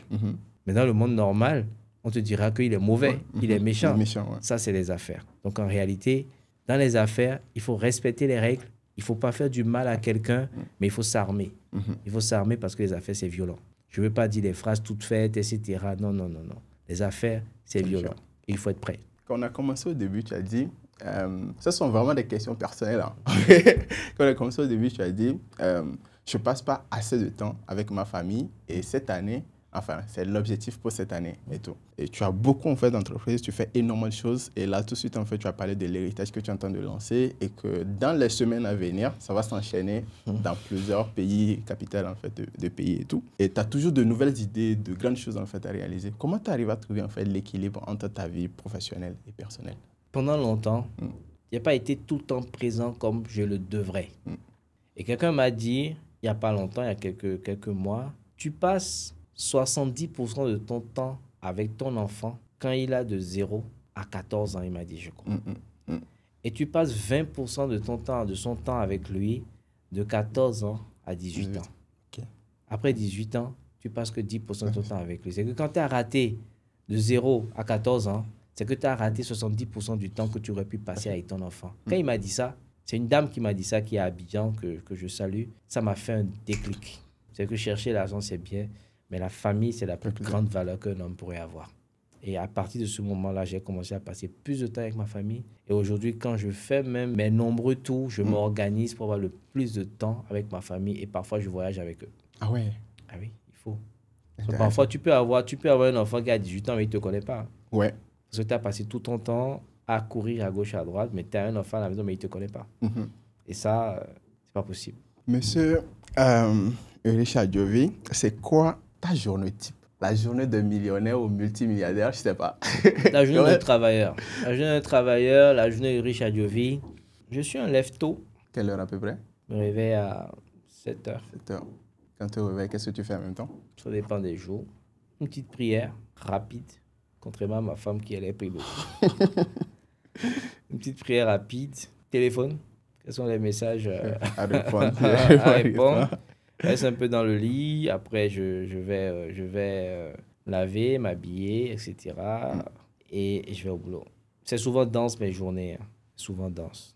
Donc, parfois, jusqu'à 2 heures du matin, tu es encore en train de travailler, tu es encore en train de faire des choses. C'est pas toujours facile, mais de plus en plus, je me déconnecte un peu. Parce que plus tu as de nouveaux projets, et plus tu as besoin de temps pour les réaliser. Donc, moi, aujourd'hui, j'achète mon temps en m'entourant de compétences. Là, j'ai 2-3 projets dont je t'ai parlé hors micro, que je vais démarrer. Et ces projets-là, je ne serai pas celui qui sera mis en avant parce qu'aujourd'hui, on arrive à acheter des compétences qui permettent justement, s'il y a des gens qui sont très, très bons, qui sont bons dans leur métier, il faut les mettre en avant et les laisser faire le travail. C'est ça la prochaine dynamique. La prochaine dynamique, c'est de faire. Et d'être un peu en bac, comme d'autres ont fait avant nous. Pourquoi je dis souvent que quand ton business dépend de toi, c'est que tu n'as encore rien créé. Tu es encore au début. C'est bien, ça marche, tout le monde est content, mais tu es là. Tant que tu es là, en général, ça peut marcher. Mais tu es encore un bébé, quoi. Tu démarres à peine. Quitte là pendant 1 an, pendant 2 mois, pendant 3 mois, et que ça continue de marcher. Là, tu t'aurais dit, j'ai créé quelque chose. Tant que ta présence est indispensable pour ton business, c'est que tu n'as encore rien créé. Et ça, j'y crois fermement. Ouais. Quand c'est toi qui le dis, en fait, ça prend beaucoup plus de sens. Il y a un entrepreneur en fait, qui disait, quand j'ai déjà fait un post là-dessus en fait, sur LinkedIn, si tu quittes, tu vas en vacances pendant 3 semaines et que ton business, en fait, rien ne tourne, c'est que tu n'as pas encore de business, tu es juste, en fait, disons, un salarié ou un esclave en fait, déguisé parce que tout dépend de toi jusqu'à ce stade. Absolument. Et je ne sais pas c'est qui, mais il a raison. Il a totalement raison. Tant que ton business dépend de toi, 1, tu ne peux rien faire d'autre. Donc, tu ne peux pas en créer d'autres. Et 2, tu es esclave de ton projet. Et quand tu pars, tu ne laisses rien. Mais ça ne vaut rien. Un business qui ne vaut que par toi, ce n'est pas encore un business. Donc, ta force, c'est ta capacité à déléguer, à faire en sorte que sans toi, ton business marche. Une fois que tu es arrivé à ça, tu peux dire, j'ai créé un bébé, 2 bébés, 3 bébés. C'est pour ça que parfois, certains se comparent à moi. Je regarde de loin et je dis, franchement, en toute humilité, Il tu reste. n'as même pas encore Golf. démarré. Parce que c'est quand tu n'es plus là et ça marche toujours que tu peux dire oui, T'as j'ai quelque chose. créé quelque chose. Et ça, c'est Pas le important. temps. Tu n'as pas encore démarré. Travaille encore, entoure-toi, organise-toi. À un moment, quand tu en auras 2, 3, 4, 5, 10, 20, là, On va parler. on va parler, ça fait prétentieux. Oui. Mais là, tu auras dit, ouais, Oui. je suis en train d'avancer, je suis en train De d'aller créer de quelque l'avant. chose. Voilà. Est-ce qu'aujourd'hui, ça t'arrive encore de douter? Tout le temps. Celui qui est courageux, c'est l'homme le plus peureux du monde. Si tu es courageux, tu n'as pas peur, c'est que tu ne connais pas le courage. Le doute, c'est normal. Le doute fait partie de notre vie. Le doute doit faire partie de ta vie. Mais douter ne doit pas te submerger. Douter doit te permettre de t'armer pour réussir ta mission. Moi, je doute. Sur certains projets, je doute. Sur des décisions que je prends, parfois, je doute. Parce que quand tu ne doutes pas, tu ne te remets pas en question. Tu penses que tu connais tout. Mais c'est le doute qui fait que tu t'entoures de personnes. Qu'est-ce que toi, tu penses de ça? Qu'est-ce que toi, tu penses de ci? Je veux prendre telle décision. Qu'est-ce que tu en penses? Moi, j'appelle souvent des gens autour de moi pour leur dire, je veux prendre une décision. Qu'est-ce que tu en penses? J'appelle parfois mon père, parfois ma femme, ma mère, je dis, ou des amis. Je dis, je veux prendre une décision. Qu'est-ce que tu en penses? Dis-moi en toute honnêteté ce que tu en penses. Ou je dis parfois, j'ai un ami qui veut faire ci, qu'est-ce que tu en penses? Et là, les gens me disent La réellement ce vérité. qu'ils pensent. Mais donc, je pense que le doute fait partie des choses de la vie, mais le doute ne doit pas te submerger. Mais que tu doutes, c'est normal. Il ne faut pas avoir peur de douter. Il ne faut pas avoir peur de la peur. C'est normal. Tout ça, c'est des sentiments normaux. Tu veux parler en public, tu as peur. C'est normal. Même les plus grands orateurs, souvent, ont peur. J'ai lu des livres où là, oratoire, par exemple, que j'ai lu, les plus grands orateurs, parfois, ils ont peur de prendre la parole. Donc, si les grands orateurs, il a peur, il faut imaginer. Ce n'est pas de la peur, c'est dire parfois, tu as tellement envie de bien faire, tu as tellement envie de magnifier ta prestation, tu as tellement envie de montrer à ton auditoire, à ton public que tu es bon dans ce que tu fais, tu as envie de transmettre une émotion, un message que tu es obligé de bosser dessus, tu es obligé de te préparer. Donc, pendant cette préparation, pendant ce travail que tu fais, il y a un petit sentiment de doute qui s'installe, mais c'est ta manière de transcender cette partie-là qui fait de toi la meilleure version de toi-même. Quand même. Et aujourd'hui, tout ce que tu es en train de réaliser, quand on voit en fait de l'extérieur, on se dit, monsieur, il fait en fait des choses incroyables. Mais comment les personnes autour de toi, la famille, vivent cela avec toi? Tout le monde est, en général, quand je parle de ma famille proche, c'est le bonheur. Tout le monde est content pour moi. Parce que celui qui t'aime ne peut être heureux que pour ta réussite. Donc, la famille le vit avec une bienveillance. Et parfois aussi, quand tu réussis, il y a parfois des choses que tu fais mal, il y a parfois des choses que tu fais pas bien. Moi, j'ai par exemple mon grand frère qui travaille pour moi, ou avec moi, je vais dire, et quand on est parfois en réunion, c'est moi qui prends la parole. Mais quand on vient en réunion de famille, il me dit, oui, assieds-toi là. Et je m'assieds tout de suite. Donc, c'est ça, c'est dire que ça dépend des lieux, ça dépend des moments, il faut savoir faire la part des choses. Il faut savoir faire la part des choses. La famille, c'est très important. On dit souvent que ce n'est pas une bonne idée de travailler en famille. Toi, est-ce que tu as quelque chose à partager par rapport à cela? Ça, c'est une masterclass complète aussi. Une masterclass complète aussi, mais moi, je recommande en tout cas de travailler avec la famille. Parce que ça, c'est revers. Mais à comparer, je pense que travailler avec la famille, pour certains postes importants, c'est toujours mieux. C'est mon regard. Il n'est peut-être pas vrai, mais pour moi, dans mon environnement, c'est mon regard et j'en suis heureux. Hyper intéressant. On est en train de clôturer le truc. Et du coup, si tu as un conseil à donner aux jeunes aujourd'hui qui ont envie de se lancer dans le business, qui ont envie en fait, de créer quelque chose, ce serait quoi concrètement? Et tu peux fixer directement cette carte. Tu es jeune, tu as envie de réussir, tu as envie de créer quelque chose de nouveau. Il faut t'assurer que tu as bien fait ton analyse. Il faut t'assurer que tu as fait une bonne étude de marché et tu as trouvé ton modèle économique. Le modèle économique est la chose la plus importante. Parce qu'une idée peut être belle, une idée peut être géniale, mais tant que tu n'as pas trouvé le moyen de la monétiser, le moyen de gagner de l'argent avec, il ne faut même pas démarrer l'idée. Parce que la première question à se poser, c'est comment je vis avec ça, comment je rends ce projet rentable. Tant que tu ne l'as pas trouvé, c'est que tu n'as pas encore trouvé ton projet. Cherche encore un autre projet. À force de chercher, tu finiras par tomber sur le bon projet. Et aussi, je dis, il faut savoir s'entourer, il faut bien s'entourer et s'armer de courage. Parce que les premiers jours, les premiers mois de l'entrepreneuriat, c'est souvent difficile et violent. Et le revers, tu dois être préparé à ça. Donc, il ne faut pas que le revers t'engloutisse, il faut que le revers te donne la force et tu te dises, ok, donc c'est comme ça le revers, d'accord, allons de l'avant. Donc, il faut s'armer de courage pour réussir et je pense que nombreux sont les jeunes qui ont les capacités en eux de réussir. Donc, il ne faut pas regarder que à ce que tu n'as pas, regarde plutôt à ce que tu as. Regarde plutôt aux forces que tu as. Regarde plutôt à ton environnement, qui sont ceux qui peuvent t'aider. Ne dis pas, il n'y a personne pour m'aider, je ne connais personne. C'est faux. Regarde autour de toi et tu verras qu'il y a des gens qui sont capables de t'aider, qui sont capables de te donner un pas de plus. L'aide, c'est pas que l'argent. L'argent ne fait pas tout.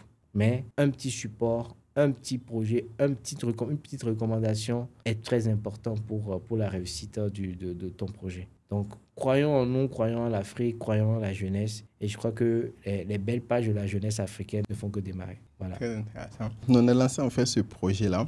7Z, l'idée c'était vraiment ça, aller raconter des personnes, j'ai envie de dire, ceux qui sont dans les top 01, les personnes qui font des choses incroyables avec des parcours atypiques, essayer d'apprendre de leur expérience et partager cette valeur à la jeunesse qui a en fait des ambitions, qui sont motivées, qui se disent ok, moi je pars de nulle part ou en fait je n'ai pas les informations nécessaires, qui se trouvent en fait des excuses. On dit ok, en les mettant à leur disposition ces informations qui viennent du terrain, ça pourrait en fait les aider à avancer. Toi, qu'est-ce que tu penses en fait de ce type de projet? Je te félicite. J'encourage ton équipe et toi. Je t'ai dit à parler de mon admiration pour ce que tu fais. Et je crois que justement, on dit, les Blancs disent souvent, je dis les Blancs de guillemets, que pour cacher quelque chose à un Africain, il faut le mettre dans un livre. Aujourd'hui, le digital a pris le dessus. Donc cette manière de révéler des gens, de révéler des histoires, des expériences, c'est très importante pour édifier d'autres personnes. Donc, ce que tu es en train de faire, c'est une richesse, c'est une bibliothèque. C'est une grosse bibliothèque que tu es en train de collectionner pour pouvoir aider un maximum de personnes. Moi, je t'encourage à le faire parce qu'il y en a où une information, un mot, un sujet, un développement peut changer sa vie, changer sa manière de faire, décupler son business, impacter son business. Et ce que tu fais est super intéressant. Moi, je te dis, quand tu auras fini chaque année, envoie-moi les rushs pour que je les regarde. Parce qu'on apprend les uns des autres. D'accord. Voilà. Merci beaucoup à toi. Merci à pour vous. le temps accordé. Et par rapport à l'héritage qui est en train d'exploser actuellement, je suppose qu'il y a des réseaux et tout. Est-ce que tu as un mot à nous dire par rapport à cela? Et après, on va prendre en fait les informations du réseau pour mettre en dessous en fait de cette vidéo. Oui, l'héritage, en fait, c'est un concept qu'on a créé qui, en réalité, parle de notre héritage. Tu sais, toi, moi, nous tous, nous sommes héritiers de quelque chose. Donc, on a eu envie de créer justement ce lieu où toute personne pourrait venir manger, boire, regarder, donc tous les sens seront éveillés, que ce soit la vue, le toucher, l'odorat. On va créer des concepts où, quand tu viens dans cet environnement, tu es englobé totalement. Autant on peut parler de l'héritage du Brésil, où tu viendras, les plats, la décoration, la musique, tout ce qui sera servi sera autour du Brésil. Wow. Autant je peux te parler de la Côte d'Ivoire, où tu viendras, tu auras une atmosphère complète Côte d'Ivoire. Donc nous, on a envie de parler de notre héritage, des héritages des autres. Donc c'est un endroit qui permet en réalité de transmettre. Donc on parle de transmission, on parle d'héritage, on est tous héritiers. Venez voir l'héritage à Paris, c'est pas mal. Ça parle de l'héritage de la France avec des sensibilités internationales. Héritage Abidjan, c'est pareil. Ça parle de la gastronomie ivoirienne, mais orienté vers le monde aussi. Pareil pour les autres capitales. Donc, c'est un lieu de vie, c'est un lieu où s'entremêlent beaucoup de générations et beaucoup de choses et rempli d'histoire. J'ai trop hâte de découvrir. En tout cas, tu es mon invité personnel. Merci beaucoup, ça fait plaisir. En tout cas, je vais mettre toutes les informations concernant en fait, les réseaux. Je vais voir avec le CM, je mettrai ça à la sortie en fait, de la vidéo. Avec plaisir. En tout cas, merci beaucoup pour le temps. Merci de nous avoir invités ça fait plaisir. Et à bientôt. À bientôt. Au revoir.